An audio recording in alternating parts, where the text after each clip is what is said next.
All right, everyone, we're live for the recording of episode number 85. We're gonna start here in a second. I'll get some water. Bob, keep We're him company. live. Hi, I'm keeping you company. I don't know what I'm supposed to do. Should I do a dance? No. No, I can't dance. I am looking at how ridiculously cheap flights are to Louisville.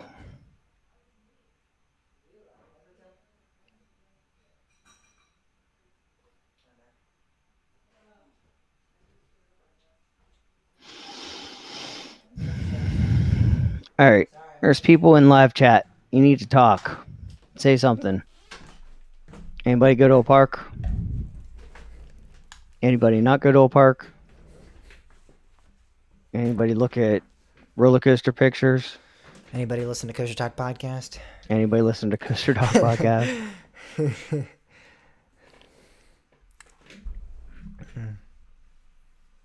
Something. That was wait, was that? Oh, that was out of that was out of Reagan. I don't fly out of Reagan. Why? I like Reagan. I don't know. Look at BWI. Who listens to Kosher Talk podcast? I don't know, Daniel. Losers. Only losers do. And only losers would host a Kosher Talk podcast. Only losers would host it would do. Oh, look, it's the same price from IAD.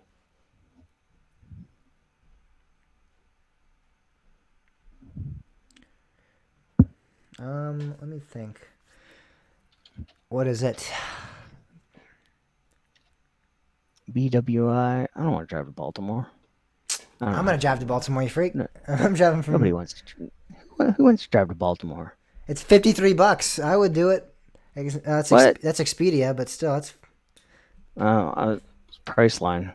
It's 113. It costs more money. Mine says 50. And there's no non-stops. Mine does Louisville, $53. What? Maybe I should go to Expedia. This is Southwest, 49. That's one way, but see what it is out of Pittsburgh. Maybe they don't search Southwest. Trying to get them to go to Hollywood Nights, everybody. That's what we're doing right now. Just if anyone wants to know, if they're like, what are they talking about?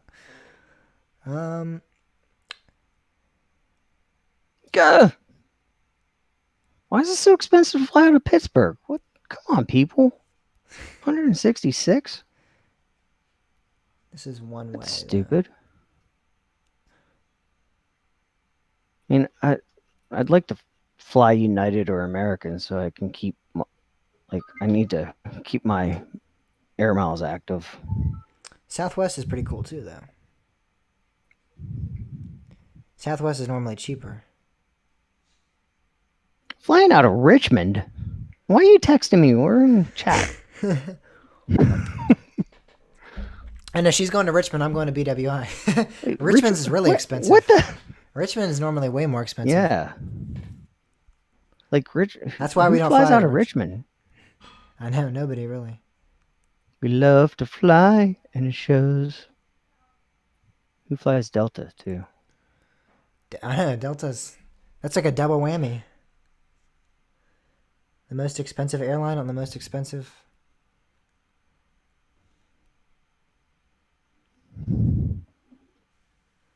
So you'd be leaving that Friday and you'd be returning that. Would you be going back Monday or Sunday, Bob? I put Monday. All right, that's what I'm going to put too then. Let's see what we got for Louisville. This is Southwest.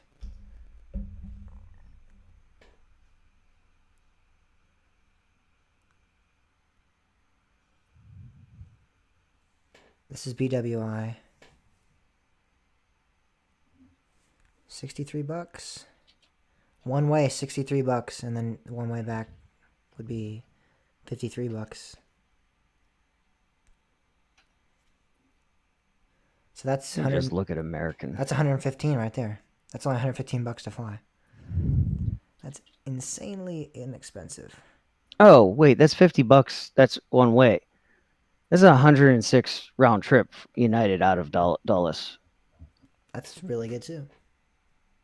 It's the same, it's essentially the same price. It is the same price. No, I just said mine would be 116 out of Southwest from BWI. Oh, then it's cheaper for me to fly United out of Dulles. Yeah, that looks the way. When we booked our tickets, it was cheaper than this, but I think they're getting more expensive. What's 'cause- Louisville? Why does Priceline open a new tab every time you do a new search? Why? That's the dumbest thing. That's retarded. That's what that is. Pam? Oh, sorry, Pam. Here, you can actually get you can get more.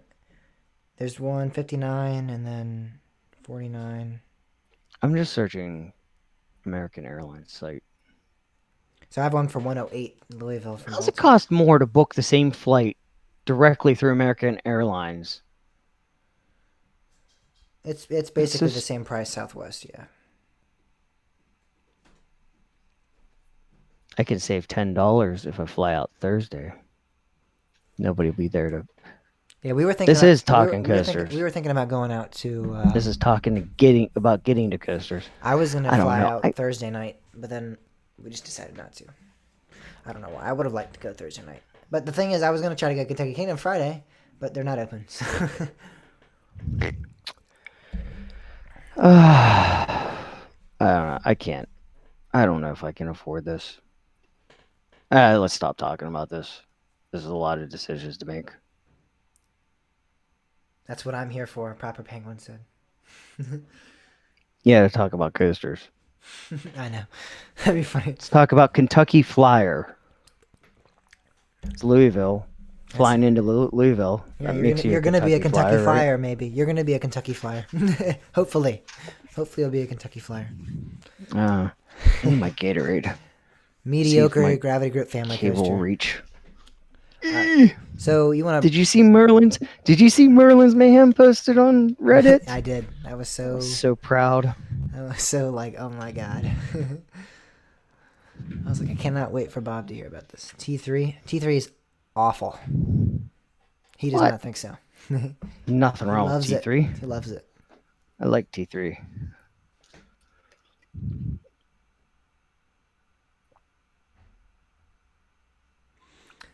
All right. So Park West Reunidos is like SeaWorld. hiring all of SeaWorld's Wait, let's not rejects. be quiet. Be quiet. Let's not start the commentary before the podcast, or we're gonna do this again. All right. So the first thing is, I'm not 100% confident of how. So do you think this Cedar Fair documentation of the roller coaster structure being sent to Cedar Point Lane or whatever, or Drive? Do you think that's reliable? Does that seem reliable to you? Let's not talk about this now because this will be fun. But you think it should be included in the show? Yeah, include it because if I start talking about it now, you're gonna go, "Why didn't we record this?" Do you think it's just yes or no? Do you think it's reliable or no? Yes or no? Or maybe. I mean, like, do you think it's a it reliable? is. Do you think it's like 100% accurate, like in terms of? I think it's something. It's not what people think. Okay, that's all I needed to know. I think a lot of people are stupid. So we just captured this. Pam. C3 is a coaster at Kentucky Kingdom. That is correct. One bonus point for you. Kentucky Kingdom is a park in Kentucky. We're getting somewhere now. All right. Really? Tough to believe. I No, thought it was Kentucky in Kingdom's a park California. in California. It's actually in Pennsylvania. All right, Are you ready to? Did you test your audio and everything? Oh yeah, that Audacity stuff. Just Gotta do recording the that. podcast, yeah. Why do I always forget that till the last minute? I don't know. Why do you? I'm testing my audio for the show right now. I don't like that.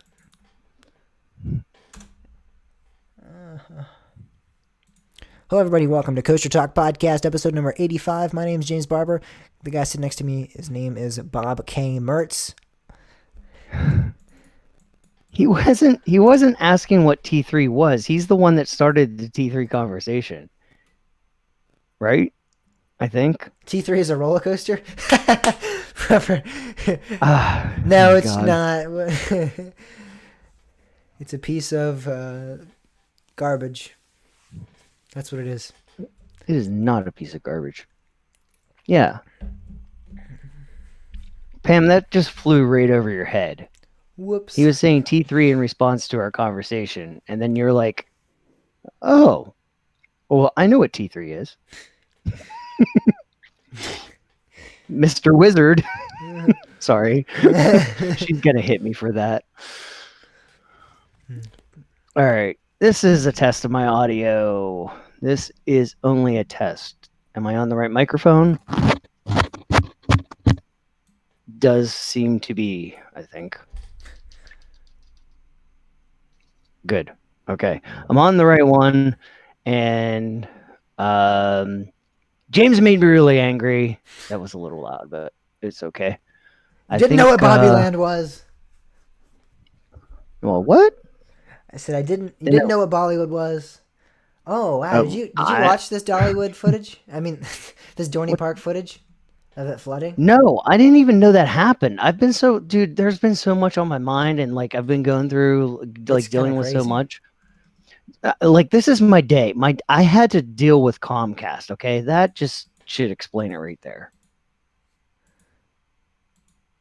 I don't like Comcast. I would watch it if I was you, real quick.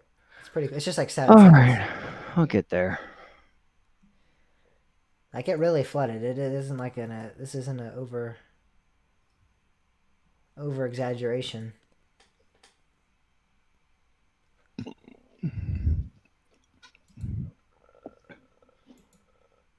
Pam's brain sleeps periodically, I think. You got to watch the show. Yeah, Pam, you got to watch the show. There's no excuses. Oh my god. Wow, that scared the bejesus out of me. Where is it? Wow. What? I started I played the video and then like all of a sudden I heard like I turned the volume on and the water was like it's like really loud. Why are you giving me Facebook links? That's the only link that I was. That's a lot of water. Yeah. A lot of water. You think we should start off with that and then go on to say, like, talking about Cedar Fair? Let's get more into what they're. I think we should do that probably. Start off because Dorney Park flooding is just. Oh, we can start. I could start by saying, yeah, I'm back from the Outer Banks. Missed the hurricane. But obviously, Dorney Park did. Dorney Park obviously didn't miss it. Yeah, we'll start off. Let me talk a little bit about Outer Banks, just because, and then. Oh boy. I won't say there's not much to say, but you just. We did talk about that you were on vacation, so yeah, you should bring that up. Yeah. I'll say, guess who's back? Back again. All right, I gotta get. I never remember how to pronounce this stupid hurricane's name. I don't even remember what it was called because it didn't really affect me at all. So it was a tropical storm too. It turned into a tropical storm. It hit land as a hurricane, but it didn't. When it reached us, it was a tropical storm. I'm just trying to. Duck goes as soon as ISIA and suggestion is pronunciation. Here's how you pronounce it. How? Please tell me. Right, since we're going to start the show, I'm going to transition over to our other ticker, our other screen, so that we can record the show. Why can't I say it? Isaias.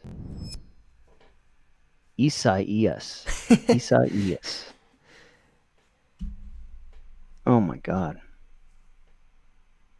Isaias. Okay, Isaias. I'm gonna totally butcher that by the time we get there. It's all right. It'll just be another funny Bob moment, right? You like my shirt, Bob? All right. Huh? Kennywood. Oh yeah. You like my shirt? It says Flippers. What is that? Is that like a? It's an arcade. It's actually it's an arcade. It's not on the Outer Banks, but it's like inland from the Outer Banks. That's cool. I've gone down there for tournaments a couple times and stopped there. We couldn't stop there. LJ was upset. He wanted to play pinball. We couldn't. Why? It was closed. Oh. Because the governor won't let them open. It's understandable, though. All right. Are you ready to rumble? Sure. Why not? Oh, wait. You know what? I'm going to... That's why I asked. I'm actually going to use another browser so I can close this. Because I've got a lot of tabs open, and it's gonna make my computer cry at some point.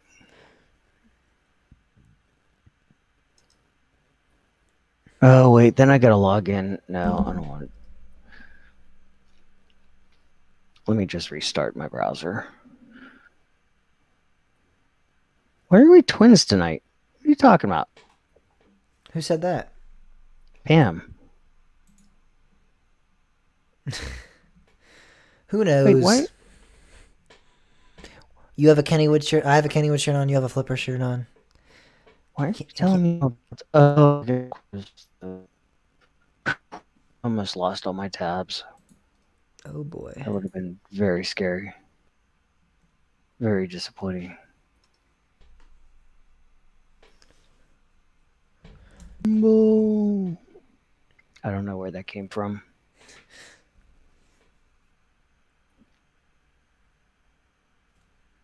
They're not even close to the same color. I have a blue shirt on. I'm 16. Bob's 40. He has shorter hair than me, glasses. I'm not seeing any resemblance. Okay. All right, let's get that we both have the same color shirt. Not if I do it first. I'm just kidding. We just show up to your house and we're just like, bam! I start beating the crap out of you. You thought we were here to help you move? Right. Another thing coming. All right. Well, are you ready? Yep, I'm ready. All right. You want to do the countdown, or you want me to? Closer to Hollywood Nights, because that's what I'm looking forward to. I'm not going to announce any like what we're doing yet until next week, because that'll be like the week before. But just to let you know. Actually, no. Okay. Yeah, that's right. But I'm gonna be like, it's 1 week closer, because I'm very excited. All right. Sorry. All 3, 2. I don't know why I keep pushing this off. I just need to get my mom to do this. It's like absurd. All right. Everything should be working now. You can still hear me? Your video's froze, but I can hear you. Second. I'll be right back.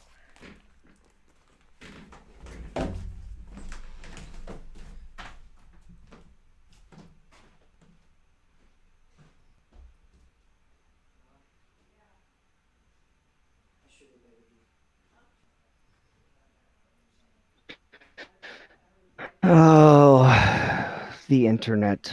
Such a fun thing.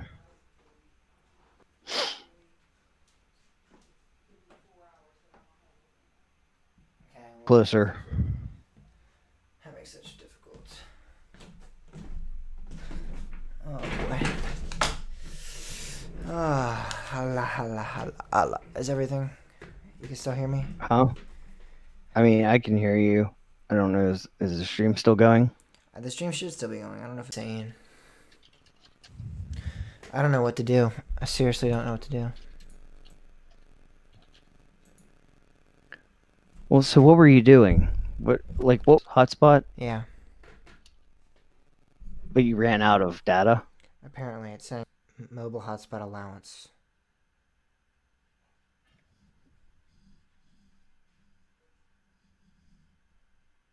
Do you have any left on your phone? I think I do.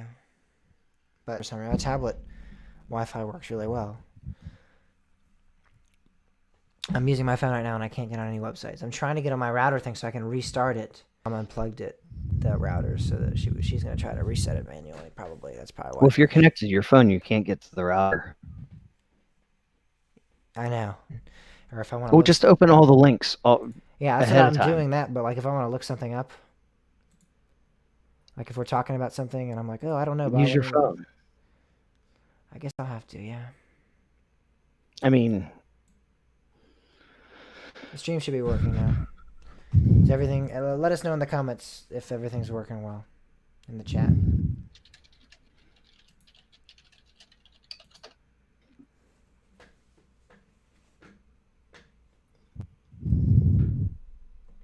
See how it's done. Yeah, it looks like it's working. Yeah, looks good. Yeah, looks like it's working. Yeah. What? Google's killing something else. Google Play Music is going away soon. Yeah. YouTube Music is replacing Google Play Music. Do you want to talk about the Village Roadshow stuff? I don't know anything about it. What? It's like an Australian theme park company. They're buying parts of Warner Brothers. I mean, they're Well, I know they're not, but they're like, that's what they're doing. They're buying a theme park, is what you're saying. The theme park company Village Roadshow has agreed to take over a deal with the BGH Capital. An agreement. Who's BGH Capital? I think they're the company that owns the parks right now. Following months of negotiation, BGH will purchase a controlling interest in Movie World's parent company. And BGH is the one that's buying. Movie World. Yeah. That's gotta mean rethemes probably. Yeah. Do you want to talk about that then? I don't know. We got a lot of news. I know.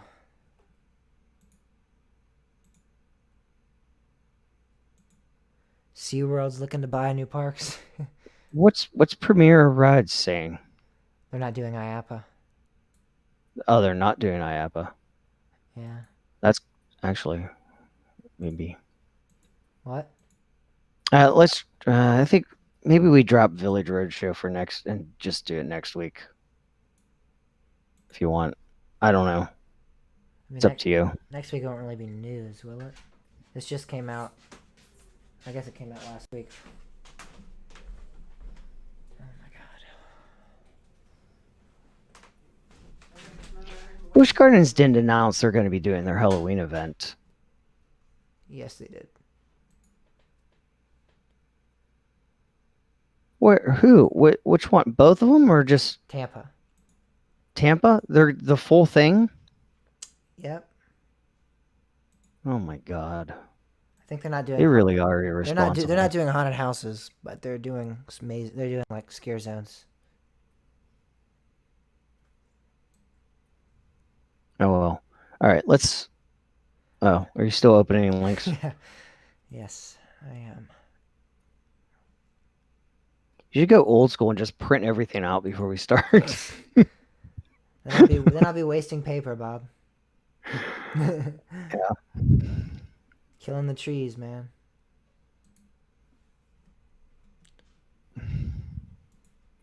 So I edited my audio. I cut it right where I said Dorney Park. Wait, let me. Yeah. Yeah.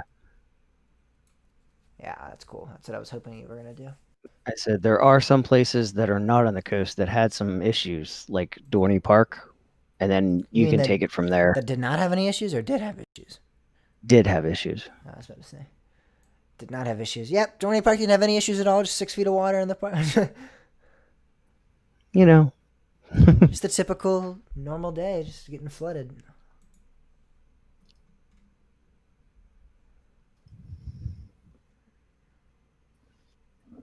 All right, I'm ready. I got all the links open.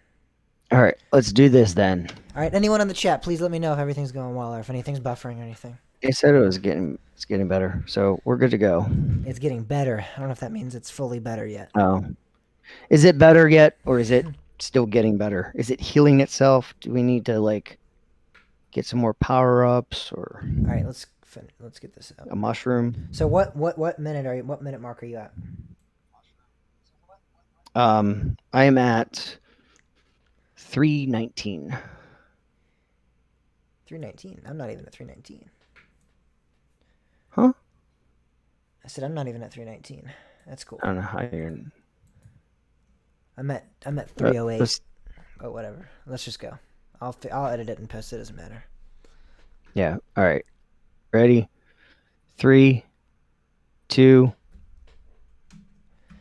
Yes, that is correct, Bob. Dorney Park actually flooded early last week, and shit. I hate you. I love you. I just realized I didn't turn my fans off either. Maybe I should do that. Can you hear them? Yeah, I think. It's showtime. All right, let me turn the fans off real quick. Okay. Ah!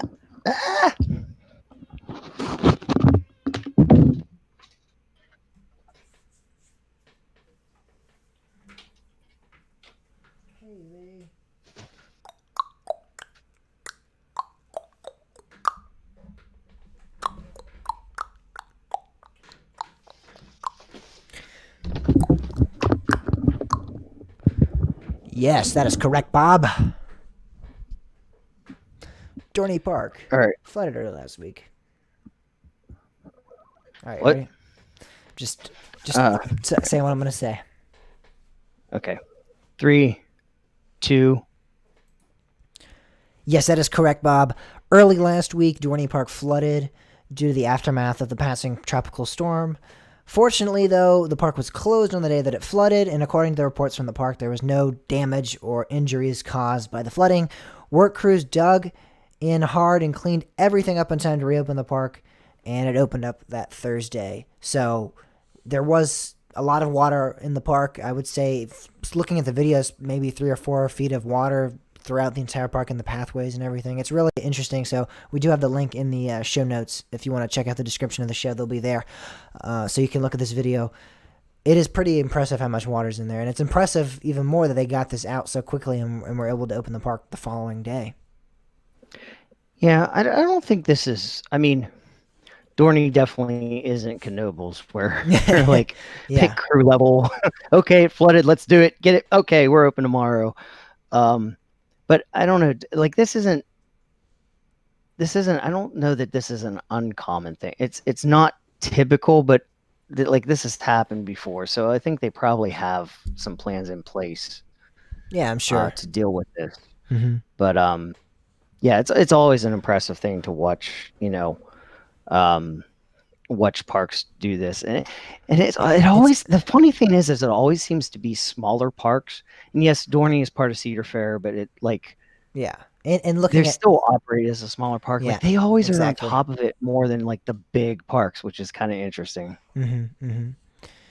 It's just, I understand that it's common, especially in Pennsylvania. And like we said, Knoebels, floods.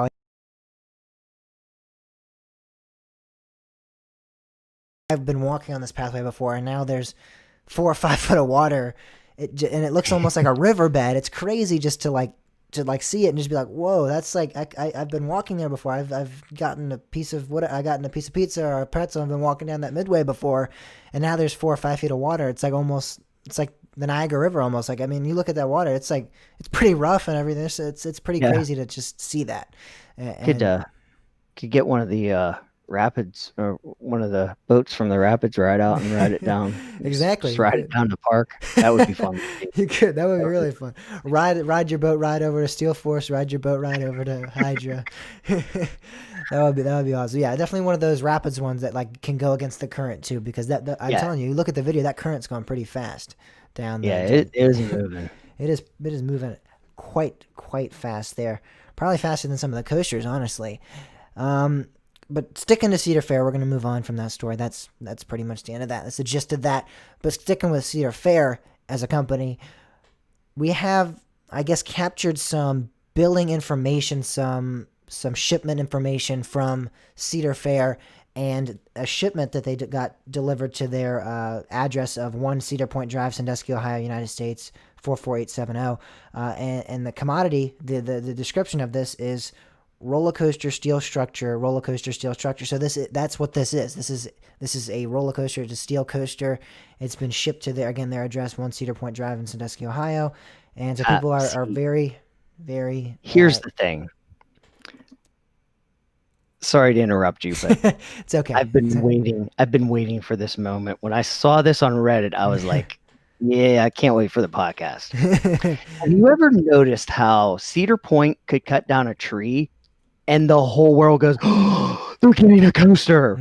Like, I remember that. There was like 2 years ago, there was a piece there, I swear to God to you, Bob, like a week, like not a week, like a year or two ago, there was like some wood in like a pile next to Millennium Force, and they're like, oh my God, GCI confirmed. And I'm like, what? Like, I talked about it on the podcast. I'm like, how does that equal a new coaster? Like, it doesn't make any sense. What? It's unreal. It just doesn't make any sense. It's just unreal. Yeah, it is. So now this gets released. Yeah. And this is legitimate. This is a legitimate bill of lading. Mm-hmm. This is a typical thing, and there's plenty of people backing this up. This is a legitimate document, basically. But what it means, I'm pretty certain what we're looking at is the support structures for King's Dominion's free spin. Yeah. That's more than likely what we're looking at. But it is ridiculous how many people are completely losing their minds that Cedar Point's building this coaster because it's Cedar Point's address. Like, why do people not understand that Cedar Point is also the home office of Cedar Fair? Yeah. This is where it began. This is where they're right there. There's a big office building that you can see, like, right behind kind of like the power tower area. I mean, it's right there. That's the company. That's who bought this. The company that owns Cedar Point and King's Dominion and Dorney Park. Right. And then like, and I can tell you one thing. They said people were going on about Cedar Point maybe getting a new coaster. And then people are going, oh my God, Kings Island, this is their new coaster. They're clearing out Vortex's land. This is what they're getting. And I'm like, wait a second. Yeah. They just got Orion. Are you kidding me? You seriously thinking that? Like, but they're like, oh, Kings Island tore down Vortex because they're building something. That is not. Come on, people. This is not the way. Like, how long have you been alive? Like, have you been following Cedar Fair? Not how things work. Just parks in general. That's not how they work. They don't, unless you're like, whatever thing is wrong with SeaWorld right now. Unless you're Universal really or Disney, you're not. This isn't. They don't just take down coasters and then build new ones right after. Like, but not even Disney and Universal build back-to-back coasters like the like. Yeah, back-to-back. I was talking about the fact that they removed Vortex and then they might be adding something else. But you have to think, they did open up Orion. That's a pretty substantial. The whole reason why Vortex was removed was Cedar Fair said, "Hey guys," they went to all their parks and they're like, "You need to get rid of a coaster." And Kings Island went, why? We just got rid of Firehawk? Like, and I mean, if it comes down to it, that was the best decision that I guess Kings Island could make. And I mean, it's terrible. I hate the fact, and I know there's people, it's so much better as an empty field. Like, why would we want a roller coaster there? I'd so much rather a grassy field. I don't understand those people. Like, even if you don't like the coaster, it's still better to have a coaster there than an empty field. If anything, it's a credit, right? Yeah. I mean, I don't understand. I don't understand the mentality of the enthusiast community sometimes. It gets so out of control. And it's like they lose sight of logic. Like, logic just goes outside the window. Bye-bye. Yeah, it's just gone. I mean, the only other, possible option that this would be is maybe something related to Dorney Park. But I don't know. I mean, it's possible that Gravity Group could be using still support structure, but GCI. Wait, GCI. Wait, no, no, now I'm confused. Yeah, Gravity Group, right? That's who's. The shuttle coaster. That's Gravity Group, right? That's Gravity Group, correct. Gravity Group, yeah. I was waiting for you to get there. I was just waiting. I got lost. I got lost in my head. You were already talking about something else by the time you got there. You're like, wait a second. Yeah, that's exactly. My head was going faster than my mouth, and it was like, wait, where are we? But But yeah, I mean, the other thing that I found funny was like this whole argument of like, oh, well, it's coming into Norfolk, so it must be Cedar Point. Like I actually saw somebody say that. Like, what? How does that make sense? There's so many parks. Like, I mean, you pretty much it's going to come in through Norfolk if it's on the East Coast. Like exactly. That's just where it doesn't matter. That the port of unlading has nothing to do with the final destination. Yeah. And if anything, you'd think if they said, oh, it's going into Norfolk, you go, what's closest to Norfolk? Doswell, Virginia, right? Like, if that's any logic to be inclined there, and if you're going to try to use that logic, it's like there's so many, like Dorney's closer to the Norfolk, so it must be Cedar Point. Carowinds is closer to Norfolk. There's so many parks closer to Norfolk. That's just that's very flawed logic there. Most definitely. It's just unreal. I mean, you know, it just everybody. I mean, even the consignee name is Cedar Fair LP. It's not Cedar Point. Like this is it's clear. It's right in front of you that this is the company. This isn't the park. It's just it's unreal. I mean, do we know 100% what this is? No, we don't. Yeah. Could this theoretically be something for Cedar Point? Yeah. I guess. Yeah, it could be. Theoretically, it could be something for Michigan's Adventure too. Michigan's Adventure could be building a Giga. Exactly. We don't know. I mean, theoretically, anything's possible. But yeah, use some logic here. It's all about using some logic and some context clues. Going back to like 3rd and 4th grade, some context clues of what's going on. Exactly. King's Dominion just got a bunch of track. What else do you need with track? A structure. Oh, like helpful. That's some context clues there for you. So I mean, it just makes sense why this would be going to King's Dominion and not Cedar Point. There's also some people going maybe as you said maybe Dorney with their shuttle coaster with Gravity Group doing the shuttle coaster. Some people are going it might be Dorney because I believe the Gravity Group shuttle coasters do have a steel structure. So I mean that's also a possibility as well. I don't know if they build the structure first or they get the track out there first. I'm not sure, but it doesn't matter. It's just more pointing to the option that it's not Cedar Point most likely. So there's just other possibilities. I can't see, and like I don't think, especially with the fact that Cedar Point has extended their let's see. I don't think Cedar Point has anything specific on the horizon, but let's say 2021 was supposed to be a coaster year. I think that's going to be pushed back because they're pushing the 150th anniversary back. That's the big deal. So they're not going to want to overshadow the anniversary with... The anniversary itself is already a big enough marketing tool. They don't really need any new coaster for a marketing tool as exactly. well. And that's the thing. Like all these people, they're like, oh, it's their 150th anniversary, so they're going to get a coaster. Like, shut up. Just shut up. I mean, they were going to do it this year. This year was their 150th anniversary. Have done that. And then this is their 150th anniversary this year, and they didn't do anything there. So that's an indication that just because. Well, right. That's the whole thing. Is like but this is now like essentially, even though this is their 150th, they're essentially pushing the celebration back to next year. Mm-hmm. So, if a coaster was coming in 2021. Which I don't think there's any indication that was, but if there was, I could definitely see that being pushed back. Yeah, so as not to overshadow the celebration. Yeah, parks don't like that. You have one focus, you have one marketing plan for that year, like a new ride or a new event or a new show. That's like your big coming this year, like you have like that one banner outside your party. Like you don't want to have like new coaster, anniversary, new show. Like it doesn't need to be like 800,000 different things going around. And so I definitely think. Thinking about it logically too, they would want to have the 150th anniversary as the big thing. Everyone come to the 150th anniversary. They're probably going to get probably a wider variety of audiences coming for the 150th. You have kids and even older people that used to go to the park. They might be coming for the 150th anniversary. Whereas with a roller coaster, you're just going to be getting like the younger generation most likely. It's a little stereotypical. There are a lot of older people that like coasters too, but you're going to mainly get like the people that want to ride roller coasters. Yes, you're going to want to get the people that ride roller coasters though, and that's not everybody. The 150th anniversary kind of markets to everybody that's gone to Cedar Point. So I think that's a better market. Exactly. I want to have both of those going on at the same time. Yeah. I really want to try one of these juice sippers Like I'm excited for that. Like I actually faintly remember those things. Mm-hmm.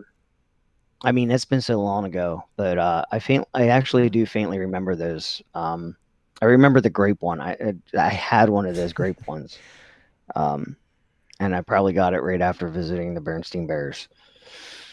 Yes, people, I'm old. Leave me alone. You are old. You are very old. You're ancient. I'm just well, talking about good marketing schemes. Well, soon to be good marketing schemes. Six Flags Over Georgia just kind of teased something here for their most likely 2021 season. They have a video here, and it looks as though it's a wave pool of some sort, or an ocean, or a body of water, and it just has it just pops up with adding the an logo. ocean? Coming to Six Flags. Georgia? We're bringing the ocean to Georgia. We're moving the Atlantic further up. We're just gonna fill in the rest of the Georgia with just the Atlantic there, and you're just gonna drop. It'll be beachfront property. We'll have some beachfront property for you guys. Up to Six Flags. It'll be beachfront property. Six Flags Over Georgia. Right. Exactly. That's what they're doing. That's 2021. Yeah. All right, next topic. I'm just kidding. Well, they announced to catch they announced this with again, when their logo pops up at the very end and it says "Catch the Wave." That is the caption of this. Many people are pointing this to being maybe being a Mac Power Splash. That's what people are thinking. Are you sure it's not an Intamin Mac Power Splash? It could be an Ultra Splash. An Ultra Splash, maybe. Maybe it is. Some sort of water ride that, Intamin copied Mac from, so we'll just say the splashes. It could be a splash, or a lot of people might saying it might be a wave pool. So if it's a wave pool, then we probably won't discuss it. But if it's a power splash, that's pretty cool because we did have Aquaman come to over Texas last year, so people are thinking it might be just a clone of that. Obviously, all the power splashes are kind of a clone, so people are just thinking that would be maybe Aquaman, maybe some other theme coming to Six Flags Over Georgia. So they just did this tease about a week ago. So we have yet to find out any more information. But again, we'll keep you guys up to date when we do find out anything new coming to Six Flags Over Georgia. So Premier Rides also made a big announcement regarding IAAPA in 2020. Pretty much, I'm not going to read the whole thing because it's a lot of formality stuff. Pretty much sum it up, they're not going to IAAPA in 2020. They, obviously, because of COVID, and I believe it's not just Premier. I believe they're in partnership with other companies as well. I think GCI might not be going as well. Chance, GCI, Larson.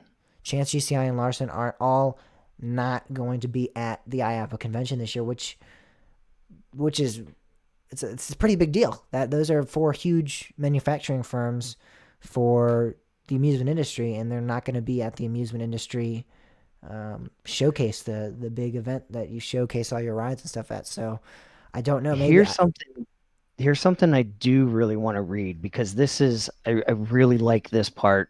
Part of this letter, it says the show is a major investment, and we have already spent significantly on the show. Funds that can never be recovered. We'll use the savings from not exhibiting to maintain our company's operations in order to be ready. In addition, our industry is known for giving, and we are all making some generous donations with part of those savings.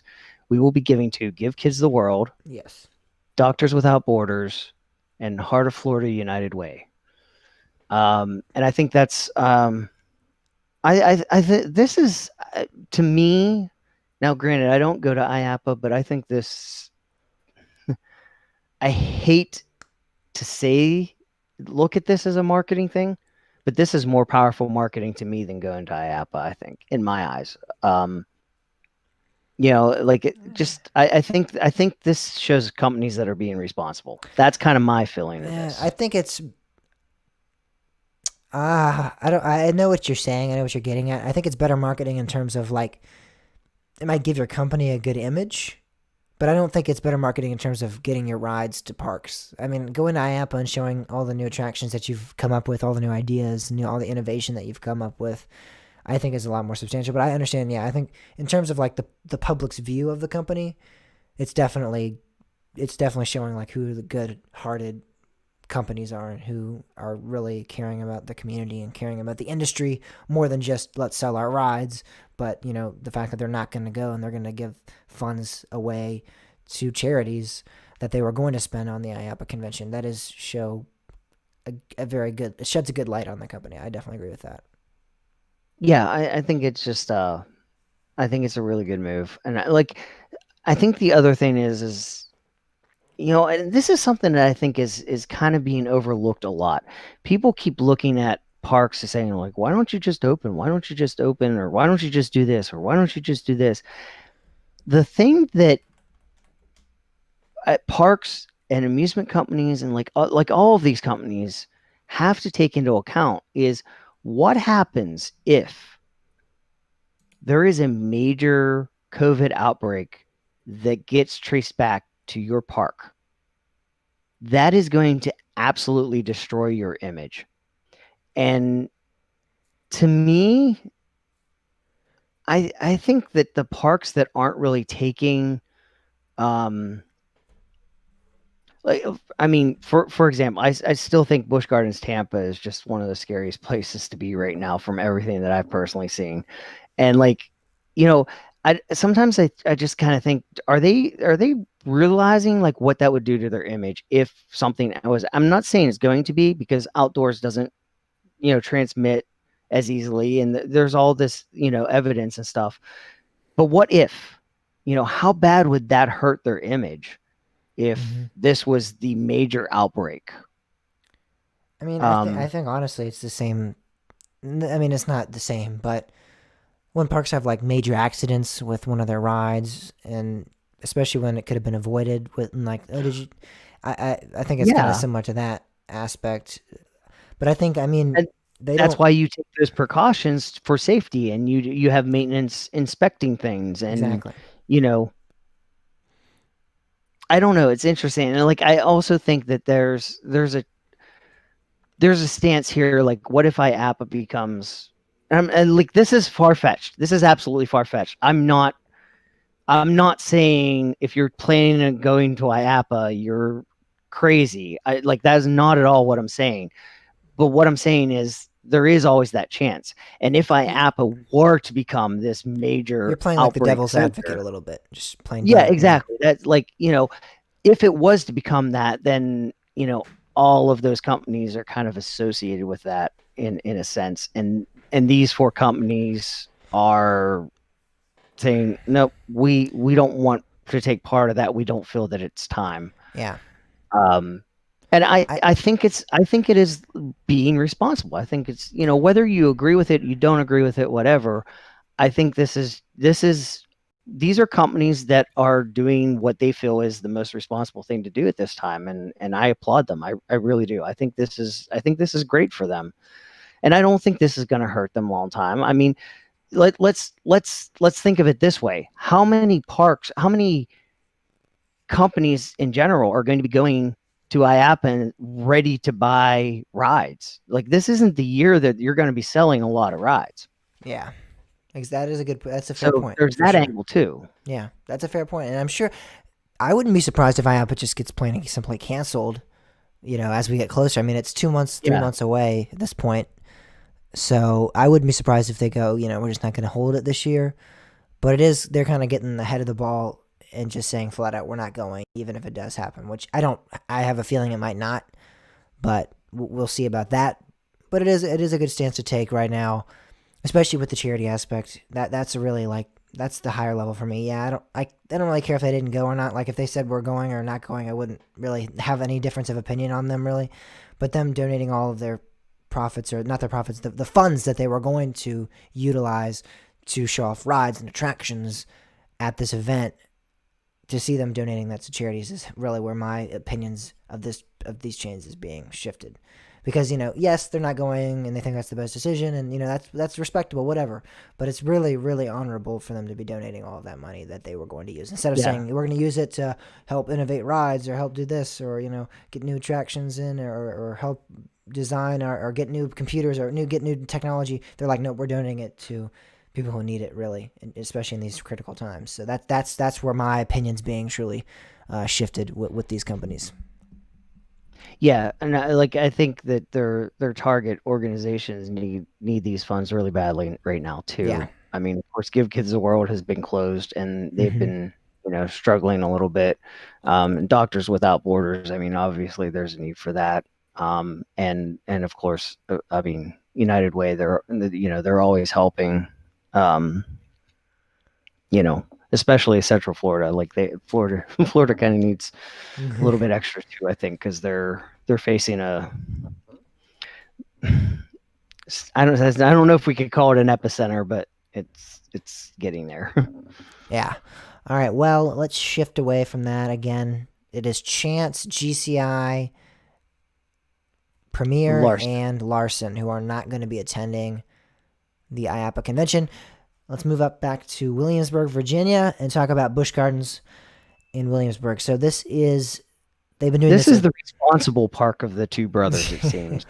Yes, that is true. We had Timmy on last week, and weird. Yeah, we had Timmy last week, and he was talking about all the social distancing and the enforcements and the masks, and everything was going fantastically, he said. And they're going to be actually extending this event. They've been doing coasters and craft brews for the past couple of weeks now.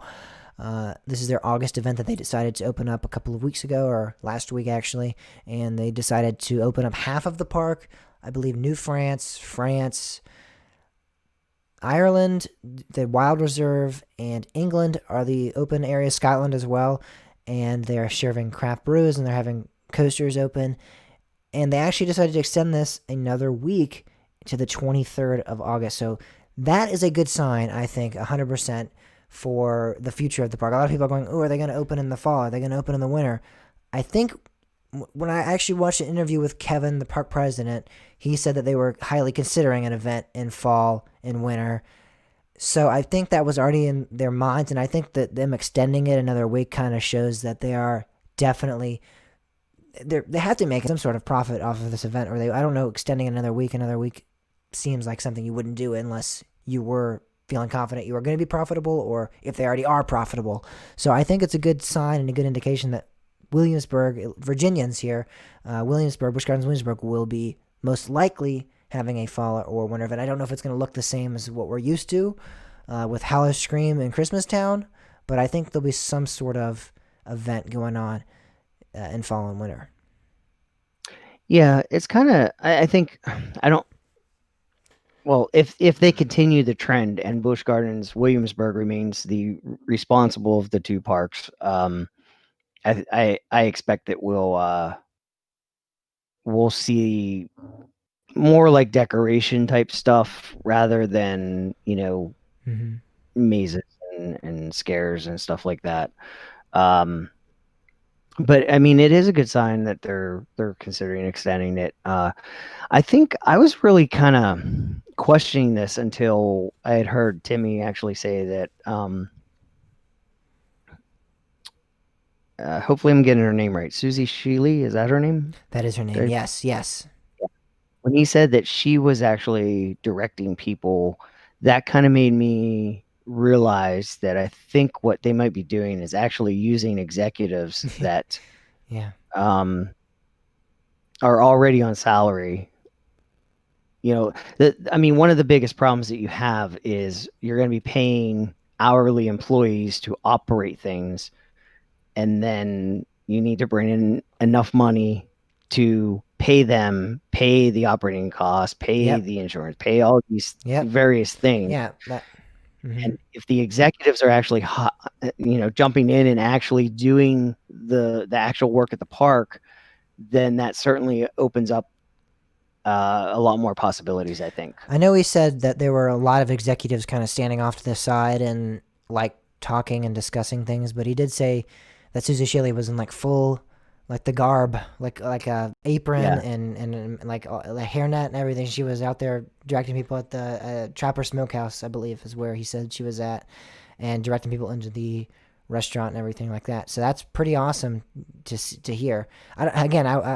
I said that on last week's show as well. I don't know if it's because they can't afford to have more people, or they think they're taking advantage of the fact that she's already there, or if she was just like, hey, let me help out. I can't tell if it was like a motive thing, or if it was actually like, we just need you to do this, or if it was like a she was just like, oh, I want to help out. Or it's kind of hard to tell of what went on. I would be curious to know if it was actually like you're saying, if they're trying to utilize the executives that are there, or if they're actually, she just was there and was like, let me just help out. Maybe she thought of that idea and was like, let me just jump in and help It out real might be a quick. little bit of both too. Yeah, It it might could be. not be this like, oh, you guys are doing this. It might be kind of a, Yeah, I have hey, a feeling. what how do you feel about I don't think SeaWorld can be like, hey, executive, you must serve food. Well, I mean, I don't think they could. I mean, they have the right. They are the employer, so True. I don't know how well that would be handled. yeah, it's hard to That's a say. better way to put it, I guess. Yeah. But yeah, I'm excited to see that this is kind of going well. I'm impressed. I honestly was. There was a lot of stuff I was worried about. I mean, from the fact that I thought that this was going to be a ploy for them to shorten our pass extensions, and I was kind of expecting them to be just as irresponsible as Tampa seems to be. It doesn't seem to be that at all. So I'm biased. Yes, it sounds like and it sounds like they're doing it pretty responsibly in terms of the COVID handlings and restrictions. So it's good to hear. We're gonna stick to SeaWorld here, and we're gonna talk about how they are doing some shopping. Apparently, that's the title of this. But what they mean by that is they are in the market for some parks. They are gonna look for some theme parks and some water parks that do not survive the COVID-19 crisis. So, and then this is according to company officials. This isn't a rumor. This isn't anything like that. They are actually going to be in the market looking for parks that don't survive the COVID crisis so that they can purchase them, most likely. Obviously purchase them, but purchase them in order to create, I don't know if they'll be SeaWorld parks or if they'll be Busch Gardens. I don't know how they're going to market that in terms of what they'll be called. I know a lot of people are thinking they might turn them into Sesame Places, like smaller parks into Sesame Places, because that's what they've been doing they just transferred their water park in San Diego to a Sesame World place. I don't know if that's what they're looking at doing, but regardless, they're in the market for buying new or parks that aren't going to be surviving this. Yeah, I'm not sure how I feel about this, and we hear about this stuff all the time.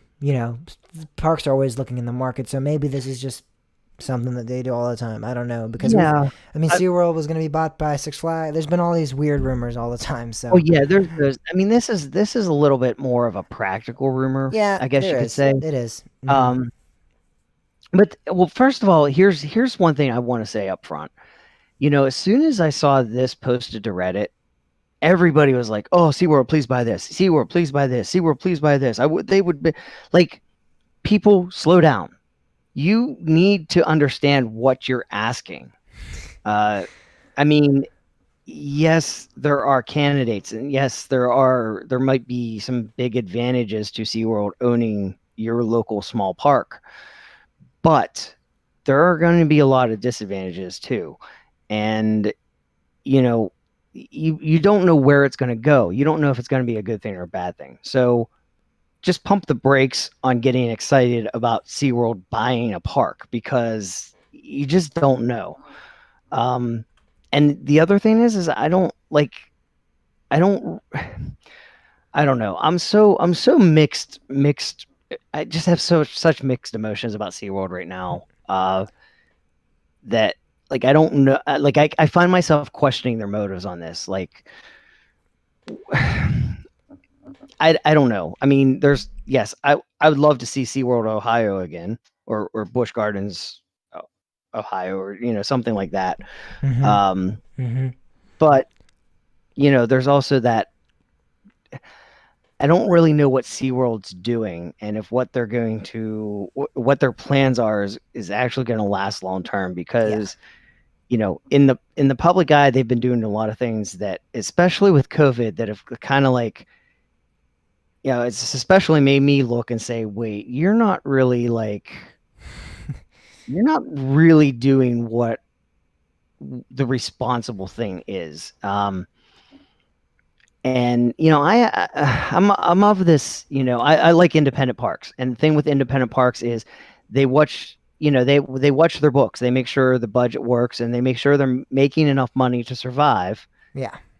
But they also have a passion for the parks, and that is what makes those parks so great. SeaWorld, I'm not sure that they have that passion, and that's where I'm scared. They're just all about money, and I'm not saying like the local parks, the people at the local parks, even the executives at the local parks, I think a lot of them are great, but at the corporate level, I think that there's just like, it's just all about like, how can we wring every buck out of this that we can and not focus on, guest satisfaction and guest enjoyment and things like that. And that works very well for a short term, but long term, not so much. Yeah, I think that's fair, but I mean, we don't really truly know that's what they're looking to do. I think it's a little unfair to say that all they care about is money when we don't really truly know their motives. As you said, do you think there's like hidden motives? That's very well could be possible, but I think when you dump your entire workforce, giving them 3 days notice and pulling their health insurance away, and then turn around and give your executives millions of dollars in stock, like that kind of clearly shouts what you care about. I mean, even I think so. Like, you couldn't even give them 2 weeks notice that, hey, prepare yourself. I just think, at the same time, you have to think it was a poorly timed event. I understand that what you're saying, and I understand that they did not handle it well. I'm not going to justify what they did, but I don't know if that necessarily means, okay, now that they've done that, they're bloodthirsty corporate guys that don't give a crap about anybody or anything. They just want money. That's all. I just think that's a little black and white. I think there's probably some middle ground to be found here. I don't think that they're fully corporate. And when I used to think of Six Flags almost in this way, I'd be like, oh, Six Flags is just all corporate. They just care about money, and they're cheap, and they just want to get as much money from as much people as possible. But you really do start to like look at the executives. You look at, even like Jim Ryan Anderson. He was just he was a nice guy. He cared. He seemed to was very passionate about, and he was the chairman and CEO. He's like the top dog at the corporate level, and he still seemed like a pretty reasonable guy and a pretty nice guy. And he cared about the parks and stuff. So I think it's a little unfair to say that SeaWorld is fully just. Well, I just not. This doesn't really go against what you were saying, but just as a comment, like the CEO kind of is the face, but it's really the board that. I know, yeah, it is the board of, yeah, I know. They're the ones that make all the decisions. Really, but the CEO is the guy that. He's the face of the company. He's the guy that, when the decisions are made, he kind of is. He's the one that helps announce them, and he does have power and stuff. So, I agree with you that the board is over the CEO, but the CEO is kind of like the top dog on a corporate level. And that's an individual. That still kind of goes into the SeaWorld thing, is how they've turned over so many CEOs. Like, it's like the board just doesn't get like the board's like, we're just going, or the CEO, like, we don't really fully know what's going on, but it seems almost like the CEO is going in and saying, like, well, hold up, like, you need to like look at this a different way, or and the board's like, we don't care, we're just going to make your life miserable until you leave.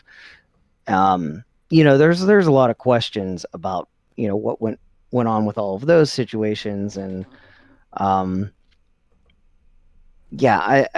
don't know. I just don't. Yes, this could end up being a good thing, but I don't want.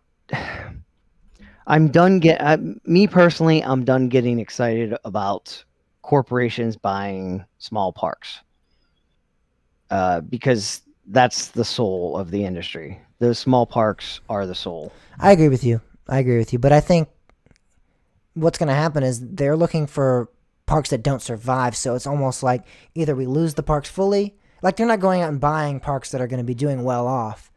That's not what they're saying in this article. So if basically, that's the case, then yes, I'm all for that. If the option is the park close or SeaWorld buy it, absolutely go for it, SeaWorld. That's what I think. That's why I'm thinking that's what they basically state in this article, that they're kind of singling out parks that aren't going to survive this what they're calling a storm, the COVID storm, the weather.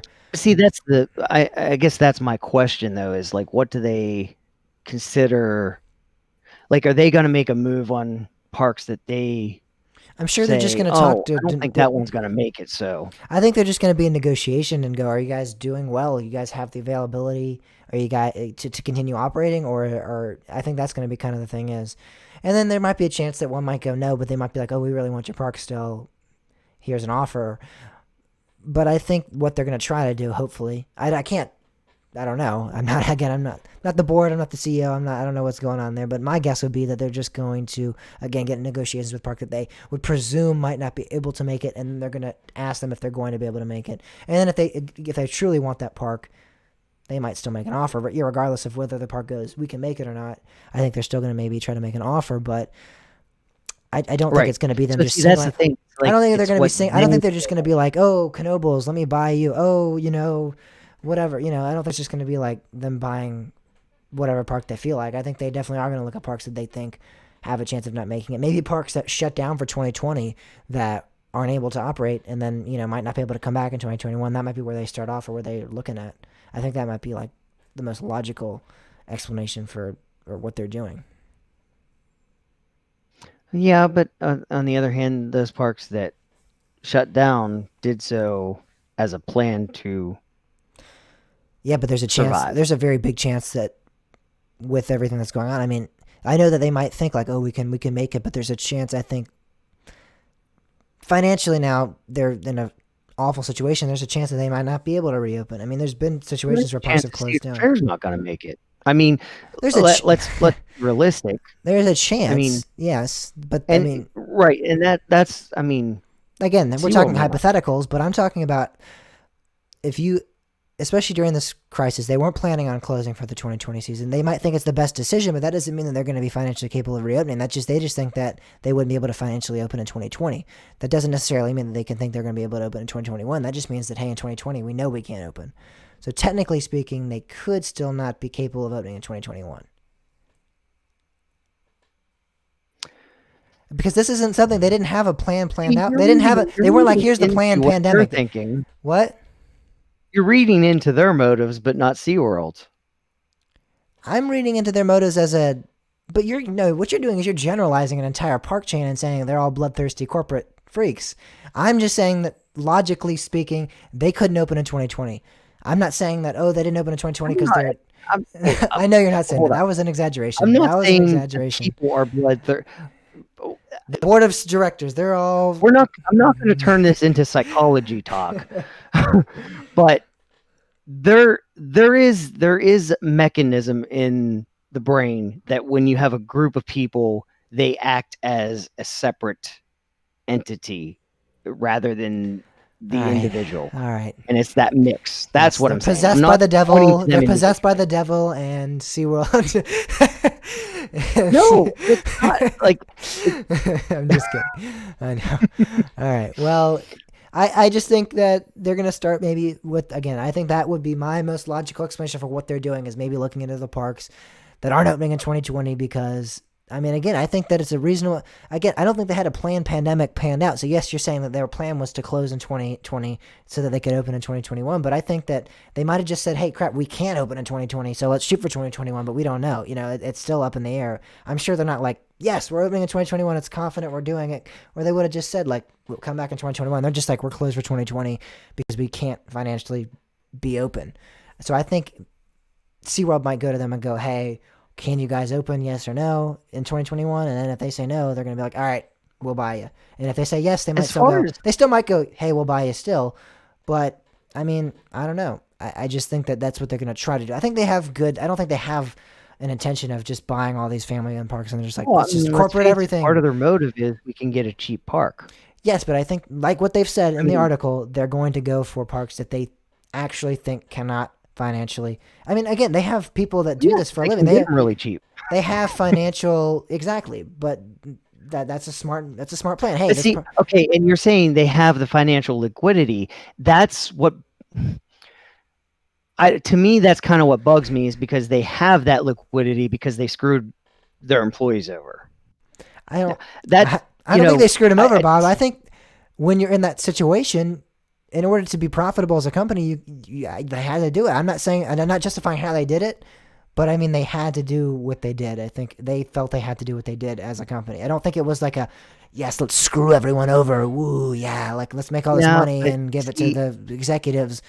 I just think that as a company, they had to do it. They felt they had to do it. They were in the situation, and they probably were like, oh crap, we should have announced this a week or two ago. But, at this point, we're not going to be able to financially maintain ourselves as a company. I mean, if that happens, what happens is if they don't do that, which I don't know, this is all theoretical. This is all a theoretical event. This is just theoretical talk. This isn't kosher talk. This is just theoretical. This is just theoretical. Both you talk. And me. Exactly.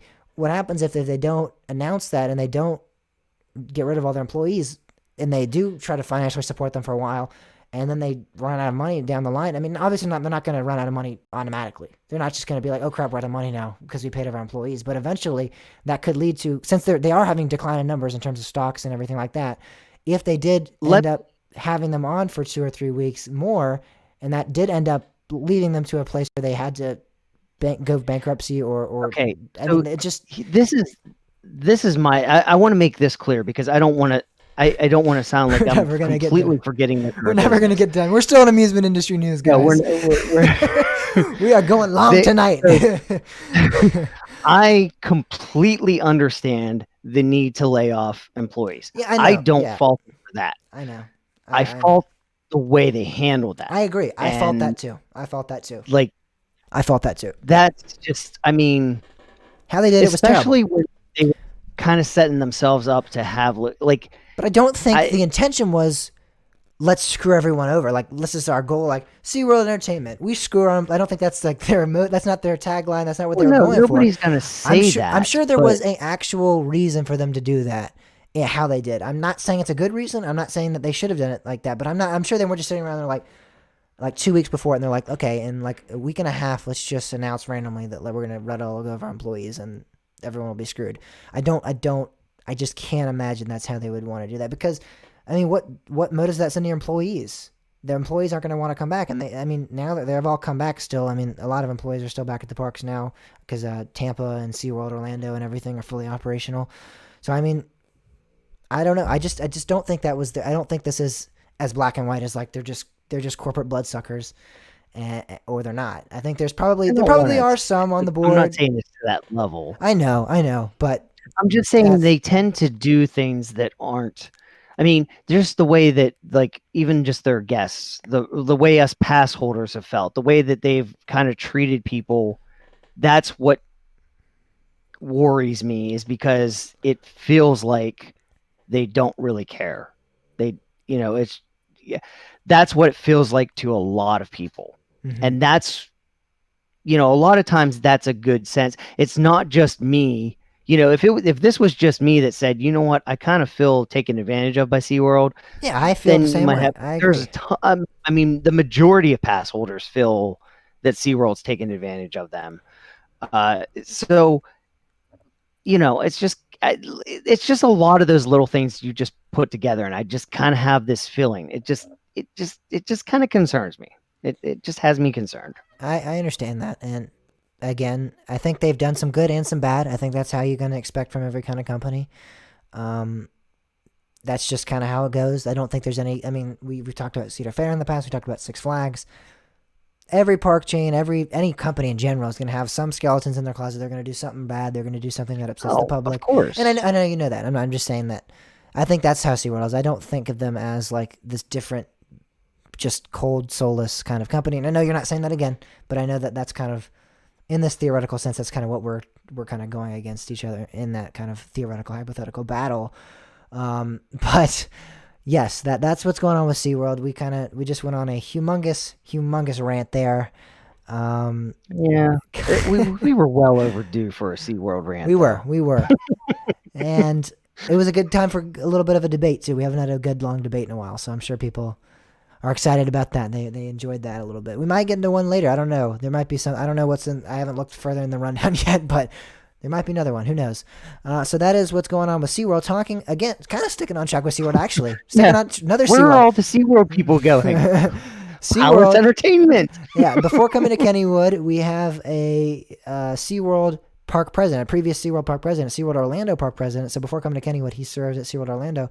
Coming to Kennywood is going to serve as their general manager at the park. His name is Mark Pauls, and now he is coming to Kennywood to serve as their general manager. So this is the second SeaWorld employee that we've at least talked about. There probably have been some in the past as well. Second SeaWorld executive as well. I believe we talked about how a previous CEO of SeaWorld became the COO of Kennywood or Palace Entertainment a while ago. Yeah, I can't remember his name. It was Palace. Because he actually went to Coaster Bash, and I actually listened to him talk, and I wasn't really sure what to expect of him, but after hearing him talk, man, I had a really good feeling about him. Mm-hmm. I forget his name though. I can't remember. It definitely, at least in my eyes, seems that all of the park executives at SeaWorld are really awesome people. At least all the ones that I've seen interviews of. I've seen some of the Tampa ones. I've seen some of the Orlando ones, and I know for a fact, me and you both know personally, the Williamsburg ones are awesome. So whenever I see like a park president or something from one of these parks, I know they're normally great people. So I think that's a safe assumption. That's kind of like, I'm kind of like looking at this angle too. SeaWorld really, I think SeaWorld had been doing very well for a good while. It's only recently that they've really kind of like started giving people the feeling of like, you're not valued. And they started like, they started changing all their passes. They started, doing all this stuff. And to me, it almost seems like all of these people from SeaWorld are like, we're over this. We want to do things a better way. And maybe that's why they're looking for other places like Palace. And Palace is actually getting ready to do something. So this might not be a bad thing, because these these execs that were from SeaWorld that are coming over are kind of part of the old guard of SeaWorld that, I think, at least from my knowledge, which isn't that great, I will say, because I really only recently started getting into SeaWorld. Mm-hmm. But to my knowledge, they were a lot more responsible, and they handled things a lot better in many ways. They weren't building coasters like these people were doing, and that remains to be seen whether that's going to pay off or not. I mean, it's awesome that they're building these coasters, but at the same time, like, does it make business sense? I'm not sure about that. We'll find out. That's something that's we have to wait and see for that one. Yeah, but I kind of feel, I don't know. There is something going on at Palace. That's what I'm telling you. I don't know whether it's good or bad, but I think Palace is going to be in the news a lot. Palace being the North American division of Park West Reunidos. Mm-hmm. And I think I just have this feeling that they're getting ready to do something, and they've been doing a lot. It seems like they've put a lot of TLC stuff into action in their parks. Idlewild has Jeff from Idlewild discussed that at Coaster Bash earlier this year, beginning of this year. Like, there's so much going in. They're redoing every single bathroom. They're just a lot of paint, a lot of stuff that doesn't necessarily sell tickets, but it improves the atmosphere, so it brings people back over and over again.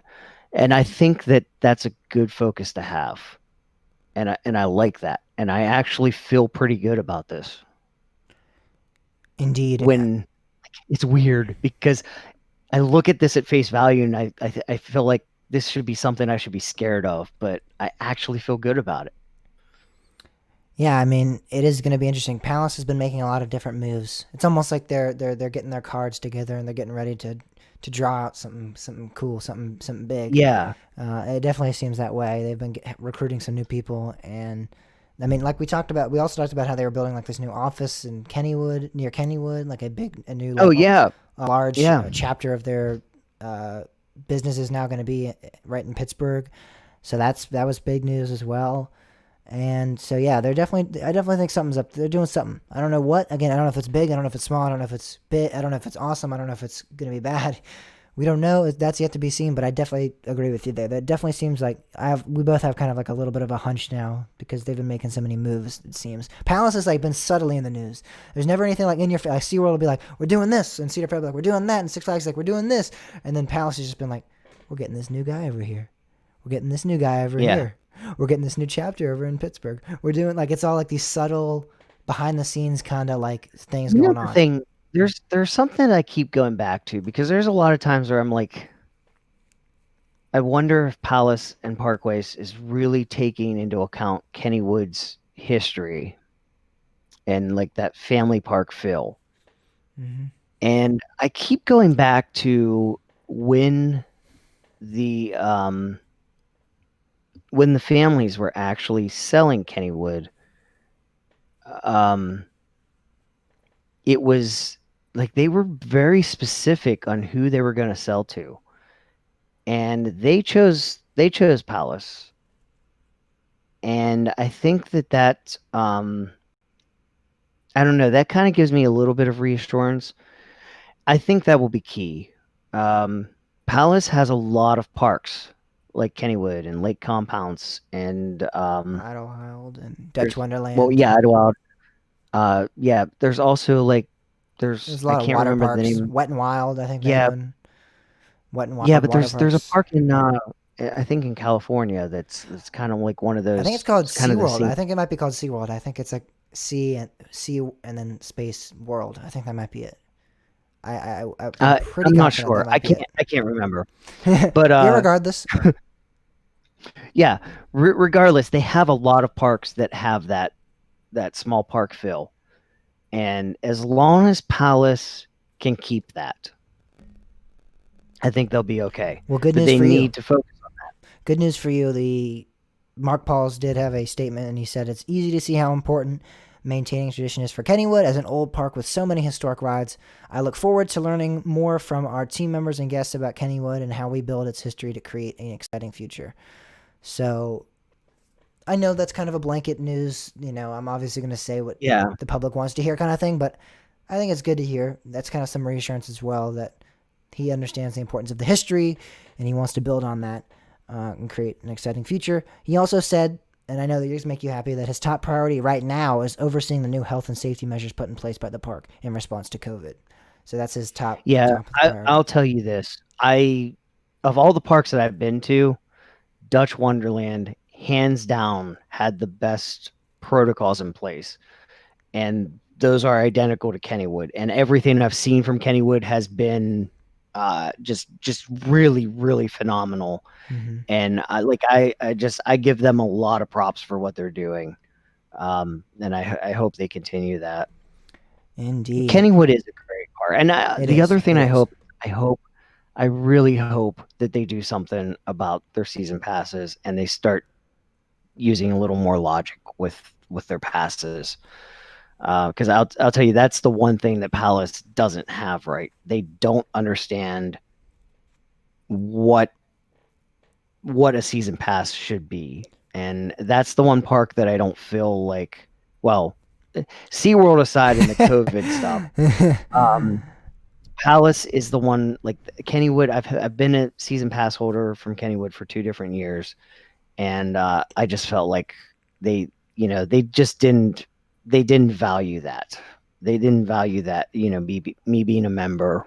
And then what they did with this recent, all of a sudden, if you bought after this certain date, you don't get 2021 included. Yeah. I just hope that they revamp that and they start taking into account some other things. Mm-hmm.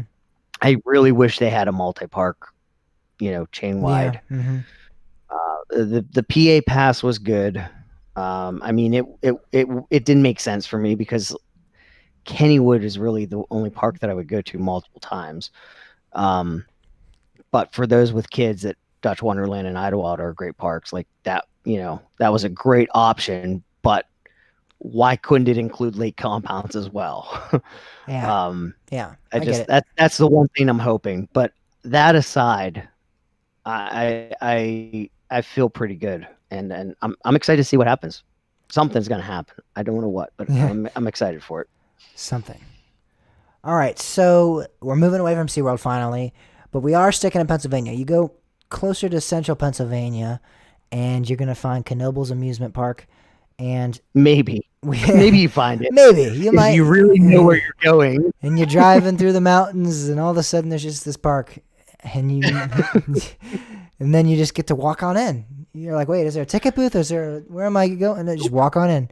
Um, okay, we talked last week a little bit about this. They were doing some sort of announcement. It was actually the day after we recorded the podcast. Again, we record the podcast on Thursday nights, and they were releasing it on Friday morning. So we did not get to talk about it on last week's show. So I said I would bring it up on this week's show.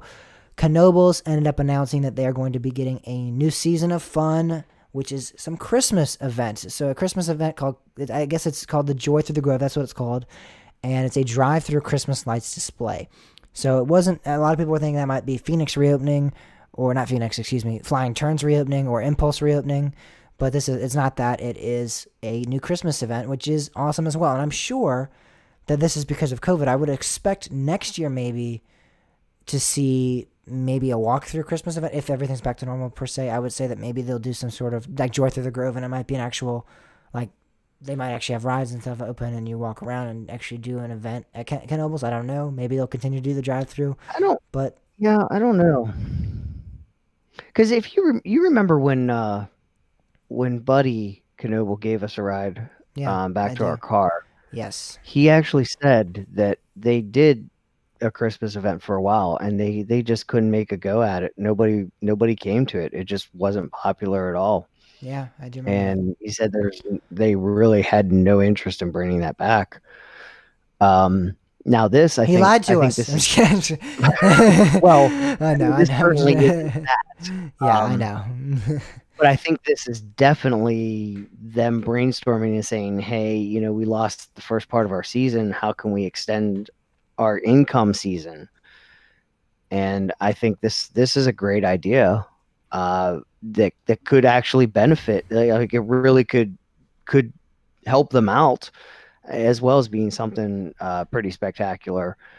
And I would imagine that even if their motives are like, oh, we need something, we need to get some more income longer in the season, I would expect them to be paying really close attention and say, hey, can we do this Christmas light again next year? Can we do something more? Let's see the response of people. I would expect that even if they don't change it to a altercation of walking around in 2021, per se, like if let's just say theoretically 2021 everything goes back to normal. I mean, that's most likely what's going to happen. Hopefully we get a vaccine, everything happens, and COVID kind of slowly is not a big concern as much as it is right now, and we can go back to going to theme parks like regular. Even if we don't see them change it back to walking around the park fully, I would expect to see like maybe some restaurants open, or maybe a shop open that you can stop by real quick at the end. And I don't think they're going to do that now because of COVID. Obviously, they might just say stay in your car, and let's try to keep as little you getting out of your car and doing things as possible. I don't know. Maybe they will have I don't know. Maybe we've yet to have full details on that. Maybe they might have shops and stores open already during this event. Like I could see them doing. Anybody in the Pittsburgh area is most likely familiar with Overly's Country Christmas, which it started out as one guy at his house just started building this spectacular Christmas light display with all of these animations, and it turned into this thing. Like, it was literally at his house, and God bless his neighbors, but like miles of traffic was backed up on the highway waiting to get off. Like it turned into this huge thing, and they started collecting donations for the Children's Center at Westmoreland Hospital, which was that's the hospital in Greensburg. But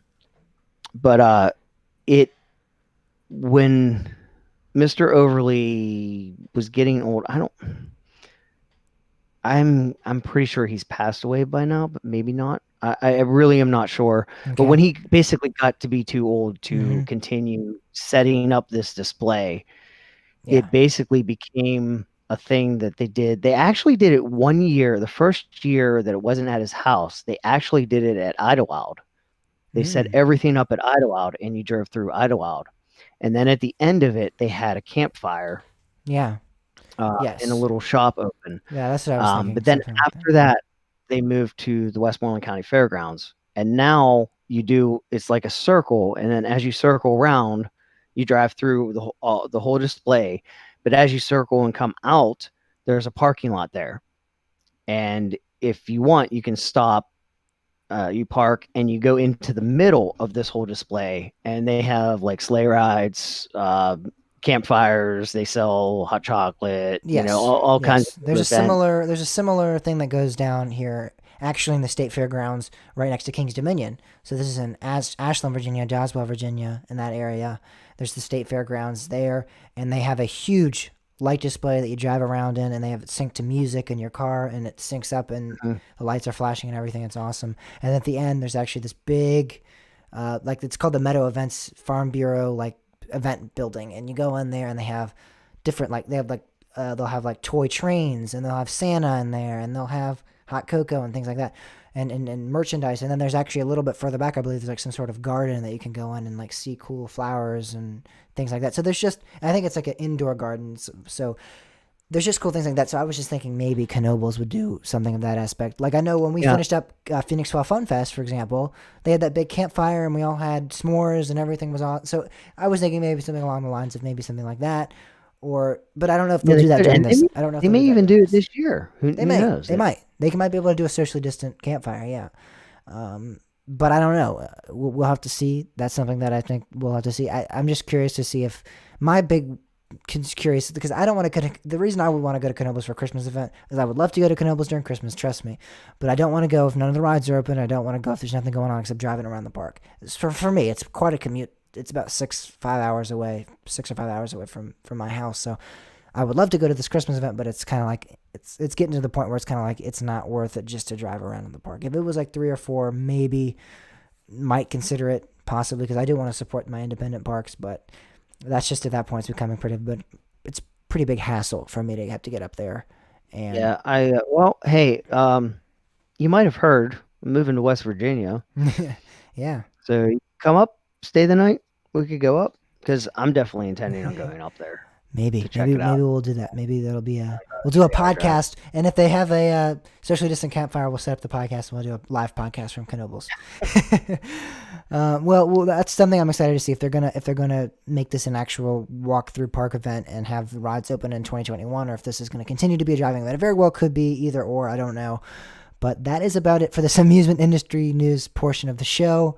Man, oh man, we're halfway through it, guys. This is normally when we'd be going, all right, everybody, good night. But we're continuing to go. We're nonstop. We are going to the second half of the show, and we're actually going to talk about how some parks are going to be returning Halloween events for this year. A lot of parks early on announced that they were going to be doing away with the Halloween events for the year. They'd be having some sort of fall festival, but there are a couple of major parks actually.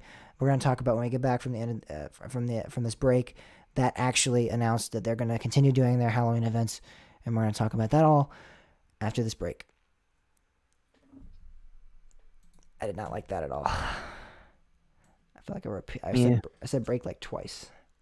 You did, but I'm gonna find where I'm at and re-record that. So 1 second. Man, oh man, we're halfway through it, guys. This is normally when we'd be going, all right, everybody, good night. Pam, are you saying you were on the phone during our debate? We're continuing to go. We're nonstop. You always say how you like our debates. The second half of the show, we're actually going to talk about how some parks are going to be returning. Probably to Hannah. All right, 1 second. I'm going to re-record this real quick.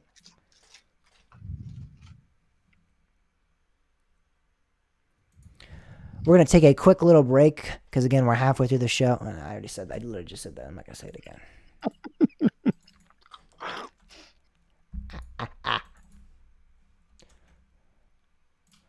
We're going to take a quick little break, and when we come back, we're going to be talking about how a couple of parks are still going to be doing their Halloween events even during the COVID pandemic. You had it. I know, I have it. I'm not going to re-record that part. Talking about how a couple of parks are still going to be doing their Halloween events even during the COVID pandemic. All of that and more coming up after this. There we go. I like that. I'm like a radio host, boy. Just have the NPR music. Da-na-na-na-na. Hello, we're back, and this is NPR News. I'm with my co-host Bob Mertz. Bob, I'm live from Washington D.C. You're in New York City. How's it doing up there? New York City. I'm just saying random locations that NPR is located in. Oh, gotcha. I don't feel like doing this bit. Bob's a party pooper, guys. Yep. That's me. If it wasn't Hannah, I can't say it on air. I cannot say it on air. You know what I'm talking about, Bob?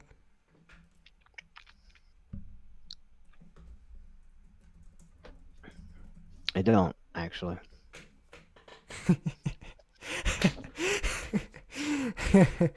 haven't. I'm gonna actually watch this Six Flags Over Georgia teaser now. It's just water. I did it before. It's just water, and then it's just their logo. I'll be right back. I'm gonna go to the bathroom real quick. Okay.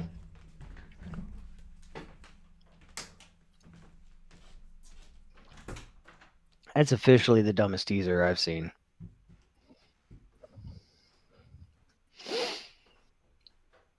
Awesome. Hopefully it stays that way. James's internet's just bonkers. It does some weird stuff. Really weird stuff.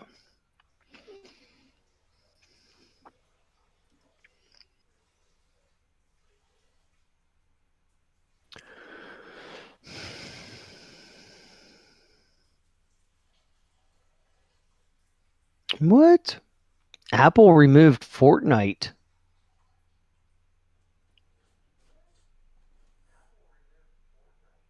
Oh, wow.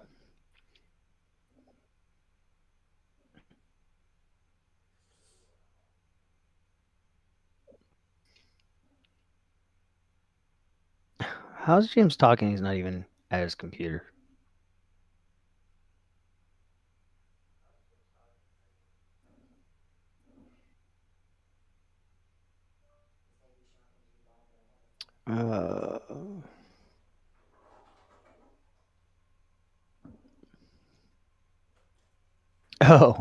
You're on. Oh, yeah, you're on your phone. I got it.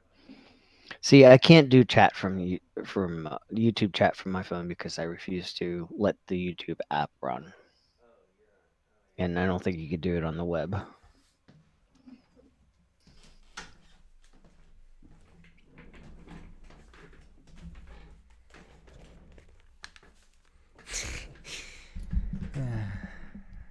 Welcome back.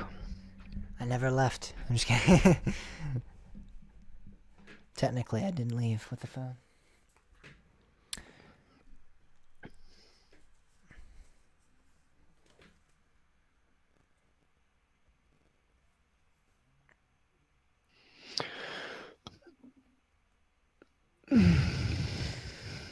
Alrighty, so second half of the show. It's not really half. It's like the last quarter. I don't know. It might go a while for that. We have quite a bit to talk about in the second half too. Maybe. We talk about the two major theme parks still doing their Halloween events, which I'm sure we'll get into a little bit of a rant about that. I one for one, I would actually go, but I know you're not too happy about that. And then we have to talk about the photo contest, the weekly poll, Iron Gwazi opening in 2021, even though I know they announced it that 2020. I mean, yeah, I know they announced it, or apparently on their quarter two call they said that they weren't going to open it, like they listed as a name, but a lot of people are still thinking it's going to soft open because we had we did a poll. Busch Gardens, Tampa? Iron Gwazi. Oh God, is this still going on? Really? Yes, I didn't want to use this as a poll, but Timmy was like, "Oh, we should ask that as the poll," and it was like 60-40 no, but I mean, still a lot of people said yes. We got a lot of people voting in that poll. And then next week we're gonna do some hot takes. That's gonna be fun. And we can't do ones that we already know. You can't say like Merlin's Mayhem's good because everyone knows that one, that you like that one already. So it's not a hot take. It's a hot take. It's in your top 30. No, it's not because nobody's wrote it. I think I've ridden Dragonflyer. Dragonflyer's in your top 30. Dragonflyer's not even in my top 70, probably. So I'm guaranteeing you Merlin's Mayhem wouldn't make it in there either. Maybe. I like Merlin better than Dragonflyer. Yeah, but it's in your top 30 still. Like, I looked at your top 30 list, and Dragonflyer's like number 29 or 28 or something. Wait, really? Yeah. You don't even remember putting it in your rankings. You ready to stay up all night? All right, let's get down to it. No, it's not. It's number 40. Okay, that's still higher than I would have it on mine. Way higher. It's not 30. Okay, Bob. Okay. Merlin's Mayhem's number 30, right? Or number 29? 29. Yep. I'm just telling you that wouldn't be, because my number 29 is like. I need to change some things on this list. My number 29 is Alpengeist. So I mean, I'm telling you. What I can tell you is if Merlin's Mayhem was longer, it would be a lot higher on my list. Oh boy. All right. Well, let's not talk about that. Moving on. Moving on up. Moving on up. All right. Let's start the second half here.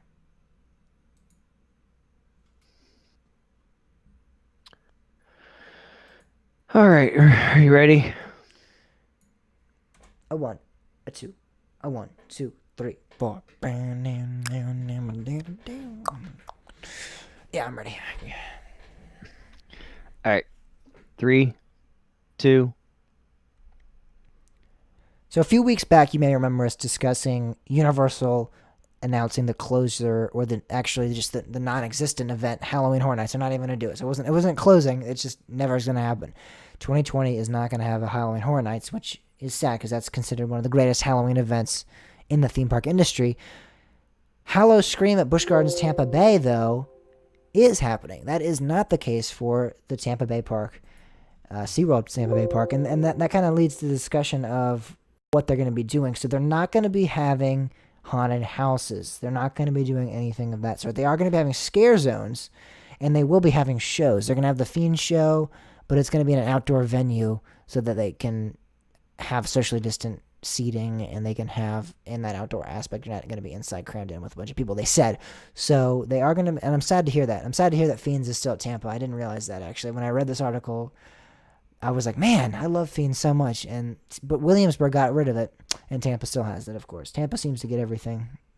But, yeah, they're getting Howl-O-Scream. It's going to be September 25th through the 1st of November. It's going to be 7 to midnight on Fridays and Saturdays, and it's going to be 7 to 11 on Sundays. So it's pretty much going to be a normal event, kind of, it seems. And I guess it's just going to be nighttime. Because, again, I just said 7 to midnight, 7 to 11. I don't think they're going to have the park open earlier in the day. So I think it's going to be an event that you show up at 7 o'clock to do. You don't normally during Halloween events, it's like you have the entire day and the park's kind of just normal. And then at 7 o'clock they go, it is now Howl-O-Scream. Leave the park if you don't want to be scared. It seems like it's just going to be when you get there at 7 o'clock. It's just going to be Howl-O-Scream. That's it. They're not having the regular park hours like during the Friday and Saturday and Sunday. So that's an interesting take on it as well. Single night tickets start at $29.99. I just want to get that real quick. They're pretty cheap tickets. There we go. Comes with free COVID. I mean, wait, did I say that out loud? Remember what I was saying about Tampa being the irresponsible one? I don't know. I don't like this idea. I don't think it's. I guess thrill seeking is essential, right? Yeah, the scares are essential. They'll probably make that shirt too, and yeah, I don't know. Did they actually quit selling that shirt, or do they still sell it? I'm not sure. I know Timmy said that he was looking for one. He said he was looking for one in Busch Gardens Williamsburg because he wanted to. I know, because he wanted to just spite me. Yeah, exactly. But they weren't selling them there. I'm not sure about Tampa. Yeah, but Williamsburg seems to be the responsible of the brothers. Yeah.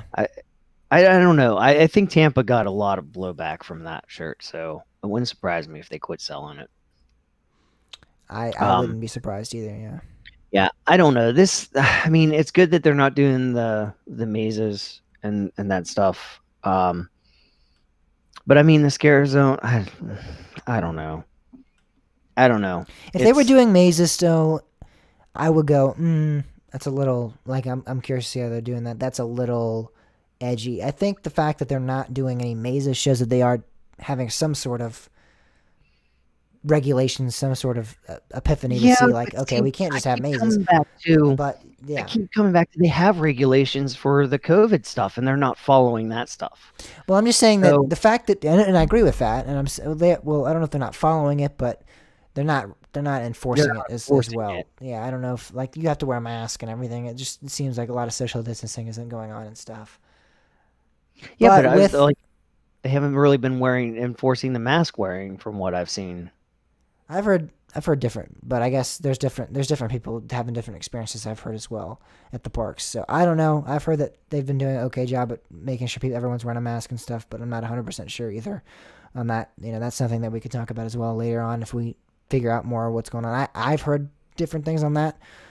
I think it is a good sign that they're not opening up haunted houses. I think that shows. I mean, I think they could do haunted houses in a different way than what they would probably imagine or what they would want to do. I think they could do some like socially distant haunted houses. I mean, you can be scared you can even do haunted house without actual actors in the haunted houses. I mean, I've been scared probably more times than not by animatronics and lights. Yeah, but you're having contact with surfaces a lot, and they're indoor surfaces too. Yes, that is true. But again, you wouldn't have either it would be outdoor maze or it wouldn't be as a confined space. As you're used to haunted houses being like that tight room. You're walking down this tight hallway. I mean, you could have an open haunted house and not have like walls next to you and everything like that. They could figure it out if they really wanted to.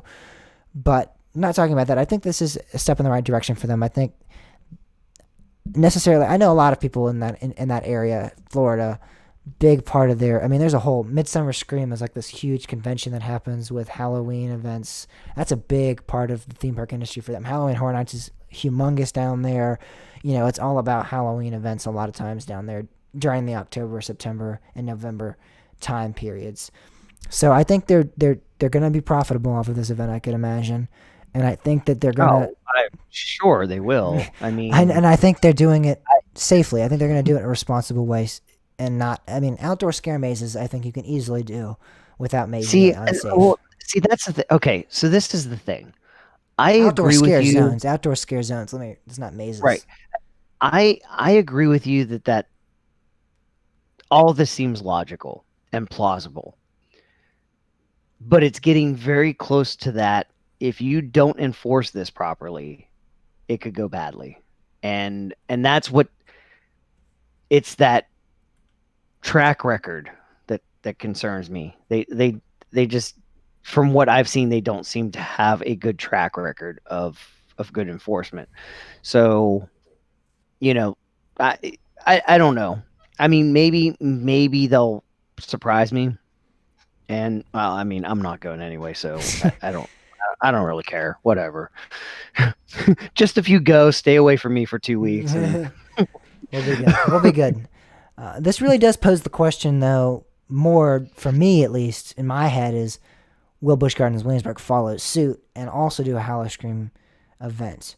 I would imagine that's in the talks, at least some sort of variation of Howl-O-Scream. Again, maybe just scare zones. Maybe not even scare zones, maybe just decorations. But will they still do a Howl-O-Scream event? Will they still have themed areas? Will they still have... I mean, normally they have like bars and drinks and restaurants themed after that too. So you don't just have to do... People think, oh, well, if they don't have the scare zones and the mazes, it's not Howl-O-Scream. You can still do some shows and you can still have some food options that are themed too. Well, yeah, but the problem is you're looking at Williamsburg still under the 1,000 limit. Yes, that is true. But I mean... And that's going to make this nearly impossible to... Yeah. I mean, because it takes a lot of people to put that stuff on. It does. But I think, first of all, I think it would not be the whole park. Second of all, I think it wouldn't be all the rides. I think we'd have a little bit, maybe like... I'm hoping hopefully, if they whatever they do, just even if it's just like another type of fall craft brew event or some sort of like Oktoberfest event, I'm really hoping that they open up this other half of the park. I'm really in hopes that that's how they're going to do this. I initially, I thought, oh, if they extend this, that would be ideal. Just switch to the other half. That way you can get an opportunity to do both halves. But there are so many people that haven't been able to get into this event at all that I'm not really sure that would be the best move. The better rides are on that other half of the park. So I don't care about the so regardless, I don't think again, this is a debate kind of, but I don't think the average schmo pass holder even a pass holder, but even just a daily ticket person is going to care what half of the park they're getting into. Well, but see, here's the thing. Like if somebody really wants to ride Loch Ness Monster and you switch it before they get into that park, that's going to be an upset person. And I mean, what happens but you have to think the same thing for what if somebody really wants to ride Apollo Cherry and they just never open it up the entire year? I mean, yes, that's true, but we're on this, at least it's something. I mean, I'll be honest with you. Like, I'm all for strict COVID protocols and things like that, but I think Governor Northam is off his rocker on this one. I think Northam has been doing a good job, but this makes no sense whatsoever. Holding amusement parks to the 1,000 person limit makes no sense to me. Yeah, I don't understand. I think, what are they saying? If they open up the full park, it'll be like one person or two people per acre, which is insane. Yeah, that's insane. Yeah, it was something. Yeah, that's plenty of social distancing, right? That's plenty of social distancing. Now, one thing, and I don't know, like maybe they could talk to the governor with this. Maybe they could split the park and have both sides open and just say each one's a separate entity and you can't cross over, and then have 1,000 on each side. That would be something that'd be interesting. I don't know how they do that when there's like one. I mean, yeah, there's a whole lot of logistics in that. And I mean, but see, we go right back to that. Like, that it's just stupid, because why don't you just say, like, let 2,000 people in? I mean, all they were asking for is 5,000. That's what they were asking for. That's not a lot of people in a park. That's not, no.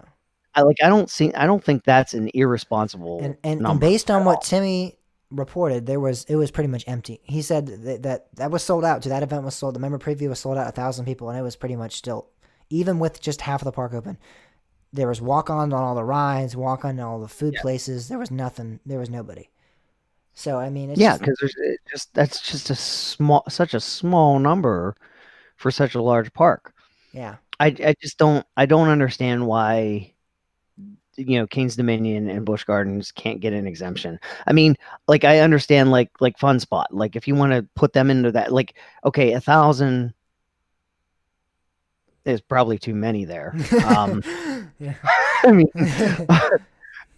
but you can't put this huge outdoor amusement park 365 acres, right. Busch Gardens. I mean, you can't put that in the same category as a family entertainment. Might actually be more than that.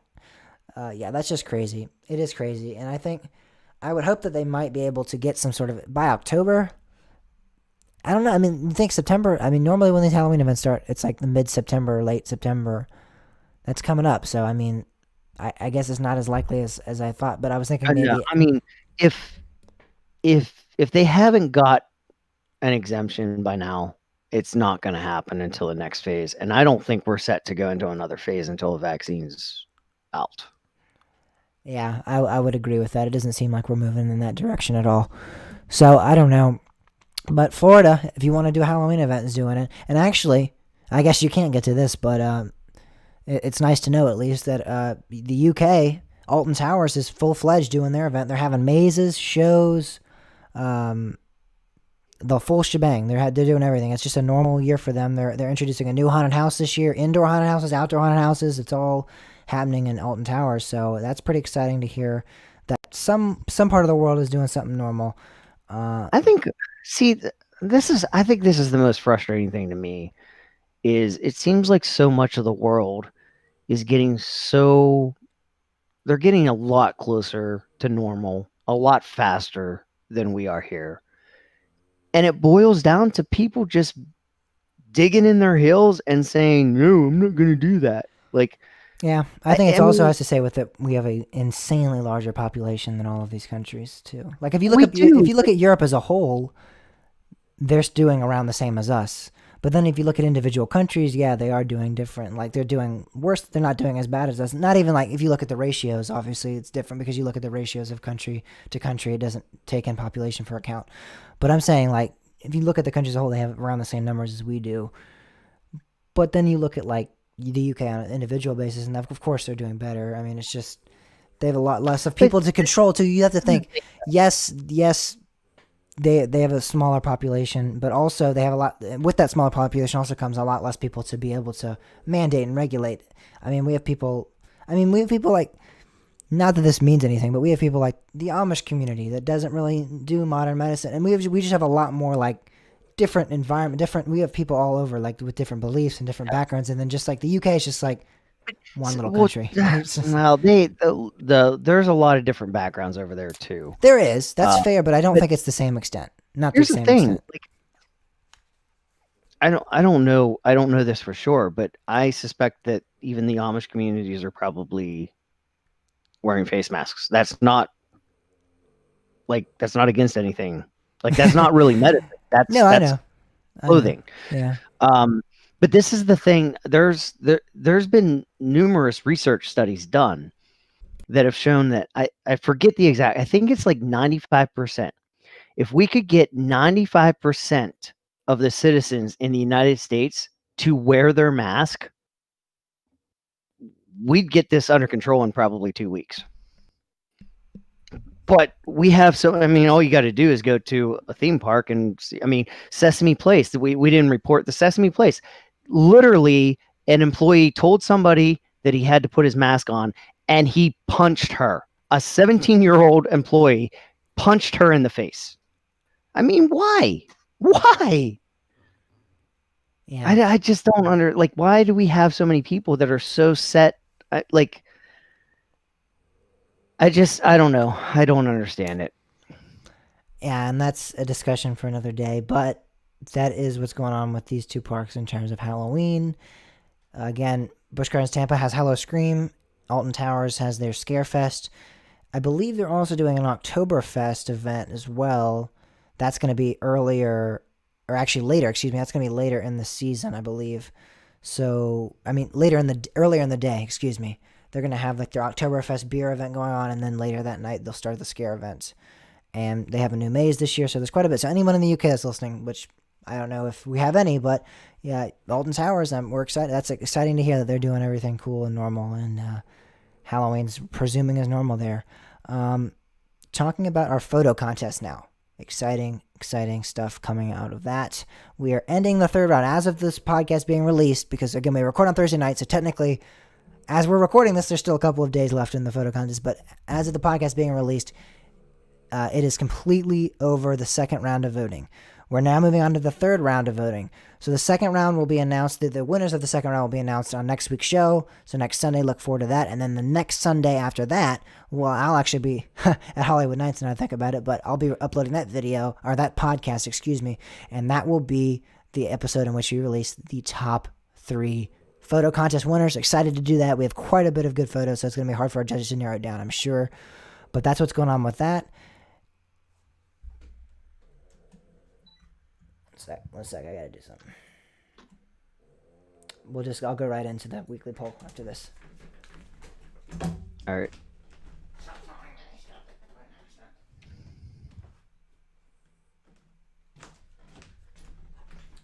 Sorry, my dog was snoring really loud. And that was losing my train of thought, so. Alrighty, let's go into the weekly poll now. You ready to restart? All right. 3, 2. And yes, so that's what's happening with the photo contest. Are you excited, Bob? I'm sure you're excited to see the top 3. Yeah, I'm excited to see how this all turns out.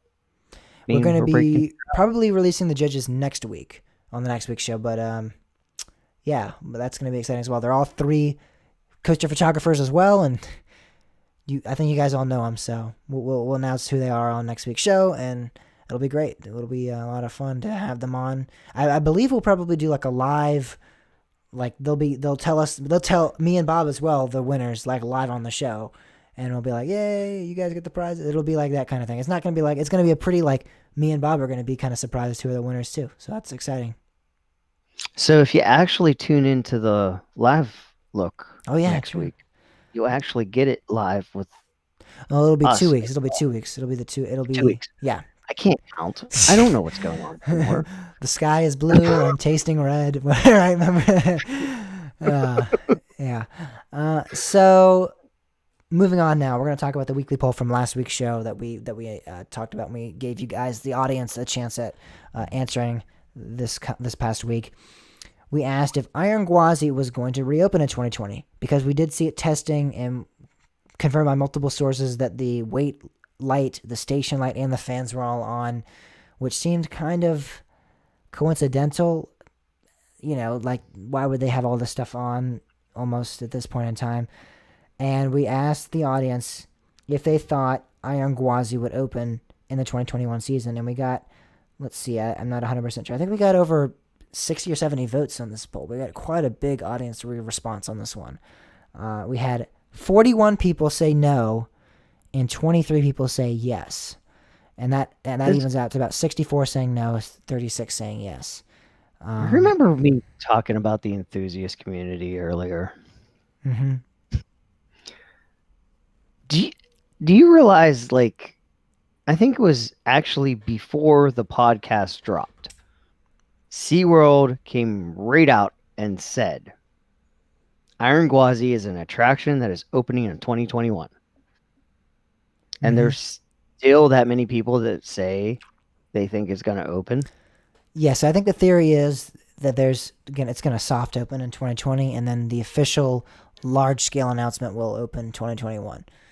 I think that's the consensus that many people are coming to. That's at least what we got. A couple responses, and a lot of them are saying that kind of thing. So I'm not going to read them all off because they're just worded a little bit differently than the others. But a lot of them said soft open, and someone said because I said so. But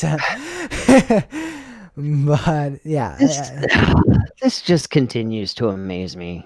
I mean, everybody's like, okay. This is the thought that, like, just completely blows my mind. There are people that are like, oh, well, if they're not opening it, why are they still working on it? Why not?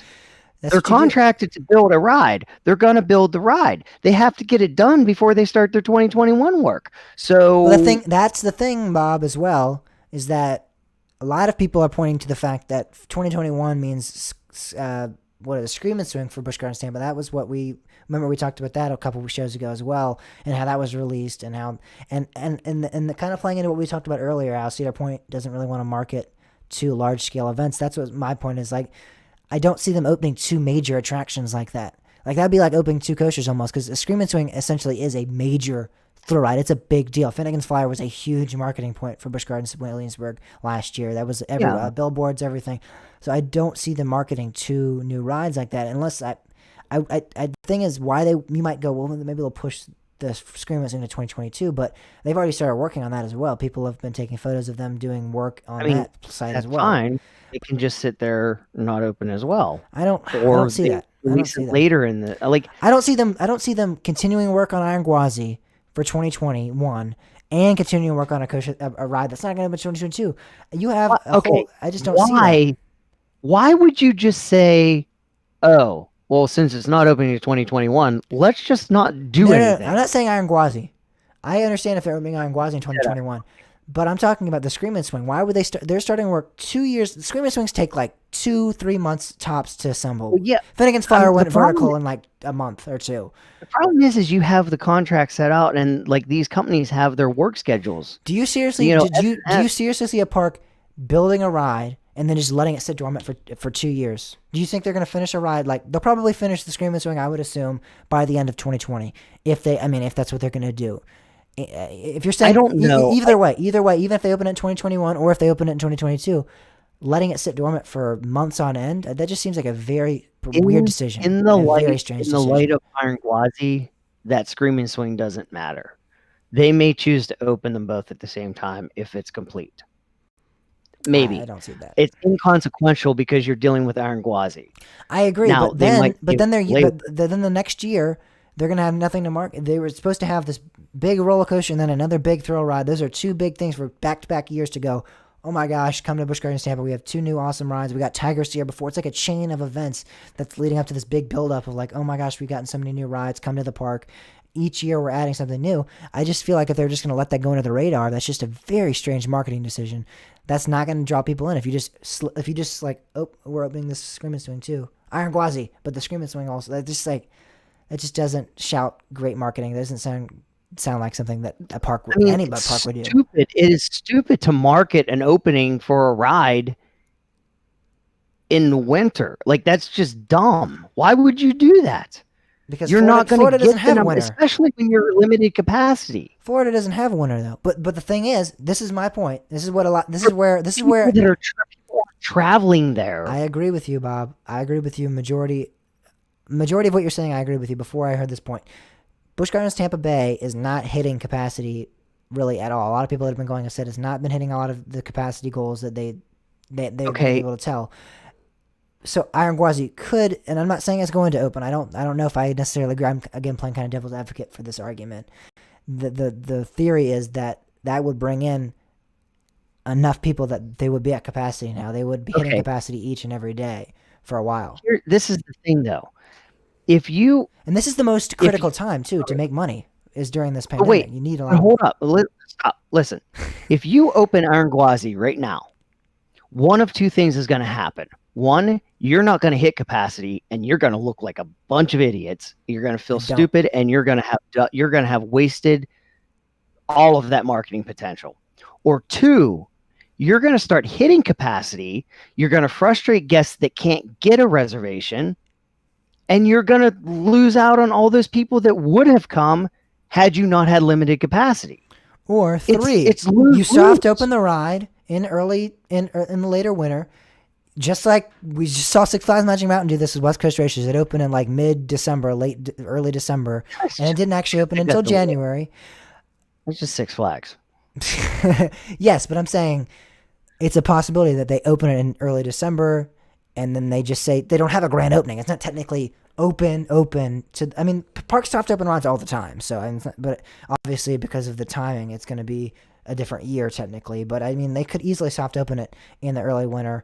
Or the later winter, I guess, December. Six Flags marketing strategy is very different than that of Cedar Fair and SeaWorld. I would agree with that, but this is a different time. If this was normal operations of the parks, right. I would say that's 100% accurate. So explain to me how you can say this is a different time in the pandemic to lean your way, but when you say, oh, well, they're just going to open Iron Gwazi and the Screaming Swing at the same time, that doesn't apply. Because, like you said, you're going to be wasting marketing potential. If you open up a Screaming Swing in the middle, if you open a Screaming Swing up, what's going to happen? I'll use your example. One of two things is going to happen.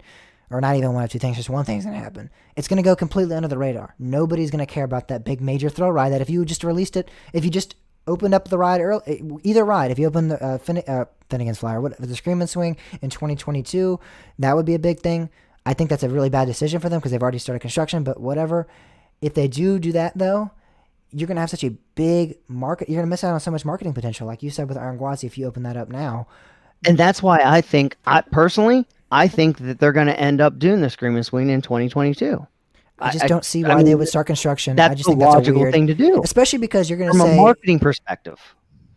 What you're going to say... what is most likely presumed is happening right now is that they have this contract for them to build the ride in 2021. They knew about... But the thing is, they started the construction for the Screaming Swing during the pandemic. So they knew what they were going to be doing, most likely. They're not going to... If the contract's already signed... SNS is coming in and building that at the time that it was SNS can't just say, contracts. "Oh, you know what? We'll wait." Because they've got other contracts. You can extend contracts and you can move contracts most easily. Not that difficult. No, because if SNS has plans to build later other things, SNS can't say, "Oh, you know what? We have these 3 other things going on at this time, but sure, we'll bump yours that we'll just sit here and do nothing for 3 months, and then we'll work twice as hard to get another project done at the same time as we're working on all these other ones. That doesn't make sense. They're not going to do that. Yes, you can move contracts around, but there's the practicality of if they have other projects, other commitments at that time frame, they can't bump it back and Premier just like say, oh, well, we only have 3 teams, but sure, well, let's build a 4th at the same time. The better decision is to build the ride 2 years before it's going to open, let it sit dormant for 2 years. It's not an option. For 2 years, there's no option here. It is an option. If the contract is signed, it's going to be built at the time it was signed. That's not what I thought you were talking about, the option of opening Iron Gwazi or the Screamers and when to open it. I'm talking about, it just seems so illogical to spend millions of dollars and then let the ride sit there for dormant for 2 years. That's just a very weird decision that I think could be easily avoided. Even if what Timmy was saying is maybe when he was on last week that maybe they do like a half and half kind of opening, like they'd open up Iron Gwazi, like that would be like the big summer thing, and then maybe the fall and winter would be like the Scream and Swing kind of thing, which I still think I think that's kind of wasting. I think they do that as well. I was thinking that's a logical explanation. I still think they'd soft open Gwazi. I still think they're going to do that in 2020. I think we're going to see that happen. No, how? They flat out said it is not opening. Soft opening and opening are completely two different things. West Coast Racers was not supposed to open in 2020. It was supposed to open in 2019, but it opened. I mean, soft opening and opening. That's not. Oh my God, that was delayed. There were issues in the construction. That is a completely different thing. I'm just using that as an example of it's possible that they would open it in a year before. I mean, if you soft open a ride 3 or 4 weeks sometimes before it opens, it just so happens to be that this is falling on. It would be falling probably in January. That's when they would open it. Probably they'll probably open Iron Gwazi in January, February, like once it's 2021, so they can market this as a new ride for 2021. No, they're not going to open it. They're not going to open this until the spring. Iron Gwazi's not going to open until spring 2021. Mark my words. All right. Well, we'll see. Again, I'm playing devil's advocate. I don't really know where I stand with this. I think they might soft open it. I honestly do, but that's just my kind of thoughts. SeaWorld has been going on about this not doing 2020 rides until 2021 for a while, and then they flat out said Iron Gwazi is a 2021 attraction. I mean, I can't even begin to understand, people always like try to say the park said this and it fits my view this way. I mean, they just clearly said this is opening in 2021. I mean, it still is just dumb to open it in the off season, especially when you have limited capacity issues. You're going to throw away so much marketing potential, and you're going to frustrate people that can't get. Right now, Tampa's doing okay. I mean, I don't like how they're handling things personally, but they're doing pretty well from a business standpoint. Don't rock that boat. People aren't frustrated with Tampa. If you open it and all of a sudden you're hitting capacity, you've got a whole other world of issue. Look at what's going. I mean, Busch Gardens Williamsburg is in an impossible scenario, but look at all the people that they're frustrating. I can't get in. I can't get to this event. I want to go to this event, but I can't get there. That's exactly what will start happening at Tampa if they open this. Or it doesn't happen and they really absolutely wasted the marketing potential. Mm-hmm. I do want to cite, I don't know if did we say this on the show, that also someone, I believe a news reporter said that in their quarter 2 call that Iron Gwazi was listed as a name of a 2021 rides as well. I know you were citing that as well. So that was something they also said. I don't know. I've been kind of thinking on the yes side more as like and referring to this poll if it was going to open. I don't know. I've been kind of on both sides. At one point I was on a solid yes, and then I was like a no, and then I was back to yes. Right now I'm kind of on I'm kind of in the middle here. I think there's a possibility. I definitely think there's a possibility that they might soft open, because if soft open again isn't really an open, I think there's a chance that they might soft open the ride. Maybe just to pass holders, maybe just to, I don't know how they'll do it. They might do something weird like that. I just have a hunch that they might do something like that. But I definitely am on the side that this isn't going to fully open 2020. Obviously, that's definitely not even a possibility. I don't think at this point. I mean, I know there are some people that think that, but I don't think you can logically foresee that happening, and I don't understand I how anyone guess I can. see why some people are like thinking that maybe a soft opening makes sense, but you just end up creating this weird facade to do a soft opening for such a long time, because eventually that soft opening turns into, hey, it's open. And that, like, this isn't gonna be one of those like, oh, it's January 2021, it's open. This is gonna be something they wait till spring, because that's when people will be traveling again. Hopefully we'll, you know, I don't have know. more under control. I think honestly, I seriously think they might open it in the earlier season than that. I mean, because at that point, it's going to be fully functional by January, February, and then once it gets to spring, it's still going to be a new ride. It's not going to be. It's still going to be 2021, brand new, awesome thrill coaster. You can come visit it now to Busch Gardens, Tampa Bay. There's still going to be long lines. I know everything's going normal and travel's back to normal. Everything's going to be pretty much normal. So there's still going to be people coming flushing in that park. I think opening it earlier might still be an option for them. I don't. Well, I mean, there. I things might change if the pandemic changes, but Yeah, and I that's something we can't really foresee any of this really. Truly, yeah, this is all I hypothetical again. personally don't expect that they're gonna have higher capacity levels in the beginning of the year. I honestly think, I mean, there's a lot of reason to be concerned that the cold weather might actually make this worse.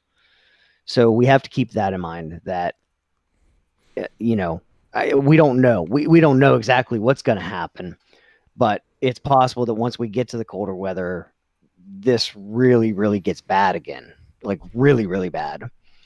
So I personally am not thinking that we're going to see any higher capacity in the beginning of 2021. Unfortunately, as Mm-hmm. much as I wish that wasn't the case, I just don't see it.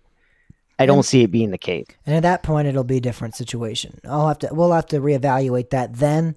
But I'm just thinking from a standpoint of everything gets back to normal, like it's supposed to, like we've been told it could very well do get back to normal, and we get a vaccine and everything in 2021's. Let's just say 2021's a safe year, even though we don't know if, at all. Let's just say 2021, January 1st, Well, I everything's think back to normal. I that's think. the thing. The vaccine prediction was, we like they were saying that it's going to be 2021, but it's going to be, I think they were saying probably spring at the earliest. I've heard different things Uh, about that. I've heard different things about that completely. So I don't know. well, see, Um, there's one thing that's happening is, like, every time somebody reports that a company has made a breakthrough in the vaccine, people immediately start, oh, the vaccine's coming. Making a breakthrough doesn't mean it's coming. So I think, like, there's a lot going around that, oh, it's almost here, when there's really no justification to say it's I don't know almost if it's here, almost here, but because I've heard reports of like possibility of later this year it's coming. So I mean, like not like anytime soon, but like November, December, like looking at it then. So I don't know. I've heard different. I've yeah, looked at I different don't. things, different reports, different doctors, different medical places that are doing research and stuff like that. So that'll be a different discussion for a different day when that happens. If it seems like Oh, I will 2021 is say not that. going to be a safe year, then I obviously am not going to think Iron Gwazi is going to open because especially if it gets bad, the parks might all the parks might reclose. So I Yeah, don't know. So obviously it wouldn't be opening but then. But I'm thinking if 2021 is the safe year and as most people think it very well could end up being, and we get back to somewhat of a normality, I wouldn't think it was preposterous that they would open Iron Gwazi in 2020, like early 2021.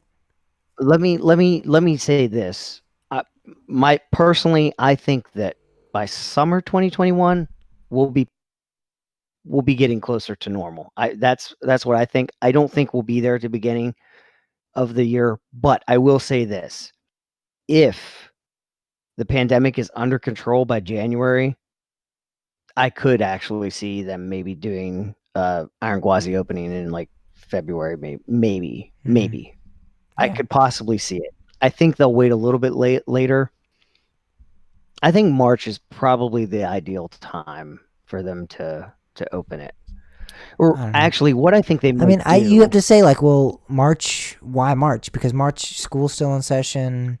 Well, here's the thing. I don't. So this is the thing. When you open it, then that's the time. So yes, they're still in school, so people aren't going to be rushing down there in March. But if you open it in March, that's when people start making plans for, hey, school's out. What are we doing when school's out? And that's where people will start going, oh, well, it's open. And at the same time, those who have the freedom and the locals will start flooding the park in March. But I think if you open it up in February or January even, that same thing will happen. You'll have locals flooding, and you'll have locals flooding in for even more, because you know for a fact, new rides don't die down. Pretty much the whole year, rides will be packed. Steel Vengeance, the entire 2018 season was long lines. You're looking at a seasonal park. I know, but I'm saying Steel Vengeance is a seasonal park. I agree, and I think maybe later 2021 it starts to die down some. But I think early 2021, you see, if you open even January, February, you have people coming well after, even some summer months and maybe even into the fall months. Probably still the fall months, because Halloween's a pretty big event, like I said. Maybe Christmas it starts dying down. Maybe like November, December is not really that big of a deal anymore. But I think you have enough marketing potential with this ride, with its breaking stats and everything like that, that even if you open it up in January, even if you open it up in February, you have that like you're saying, the people will start going, oh, what are we going to do in spring break? What are we going to be doing in summer break? Iron Gwazi just opened up. That's still going to be a big thing, irregardless if they open it in March or if they open it in January. I think it's still going to have that potential, that gravity, that marketing presence, irregardless of what month you open it up early. Well, one thing that happens in January is a bad month, because that's when people are still recovering from Christmas financially. There's a lot of that. I think January is just a bad time to announce something opening. That's just the way I feel, and like, I don't know. I could see maybe like February, March, but I mean, either way, I don't think we're even going to be at the point where the pandemic's under control enough for it to be a thing. That's my personal opinion. Yeah, that is about it for that topic as well. We're coming to the end of our show. Next week's weekly poll. Hey. No, I don't. He's not done yet. All right. Well, getting warmed up. What are you talking about, James? It's 12 o'clock. We're just starting.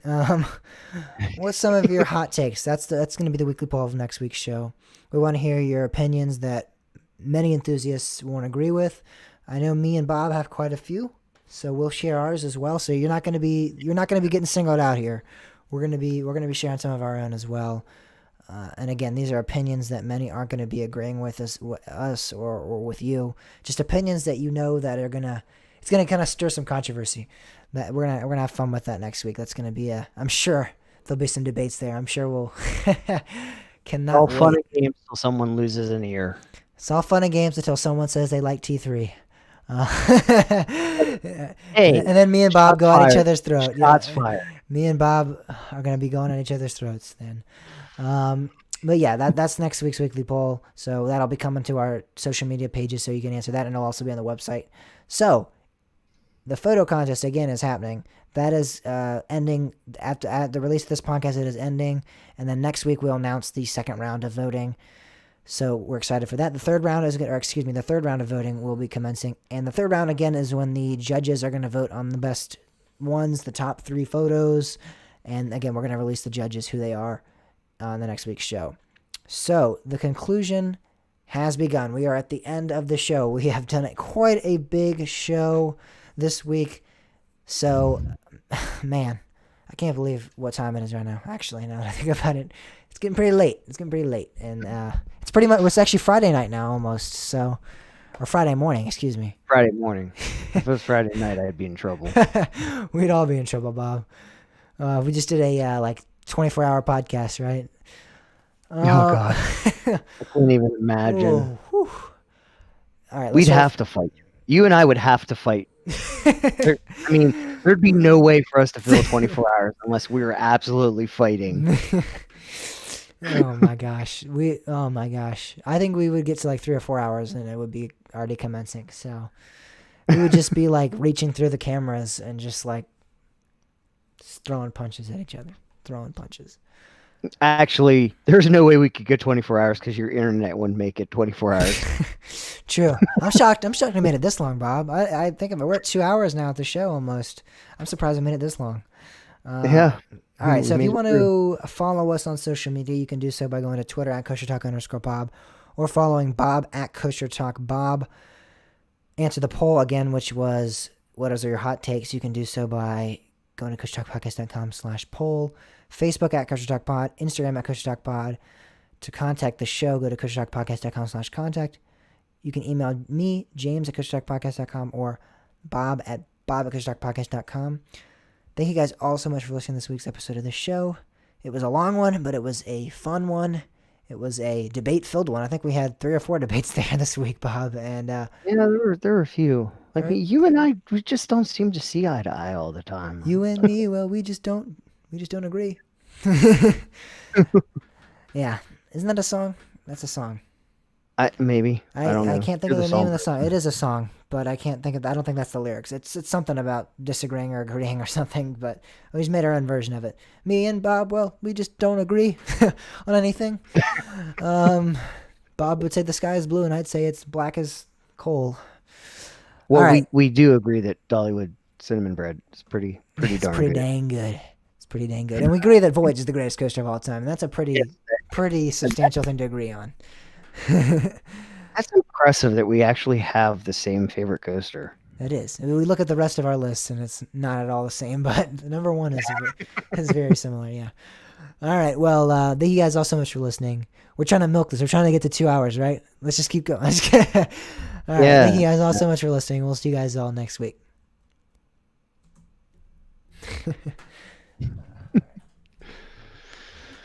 We made it. Hour and 54. Yep, that's exactly what I'm at.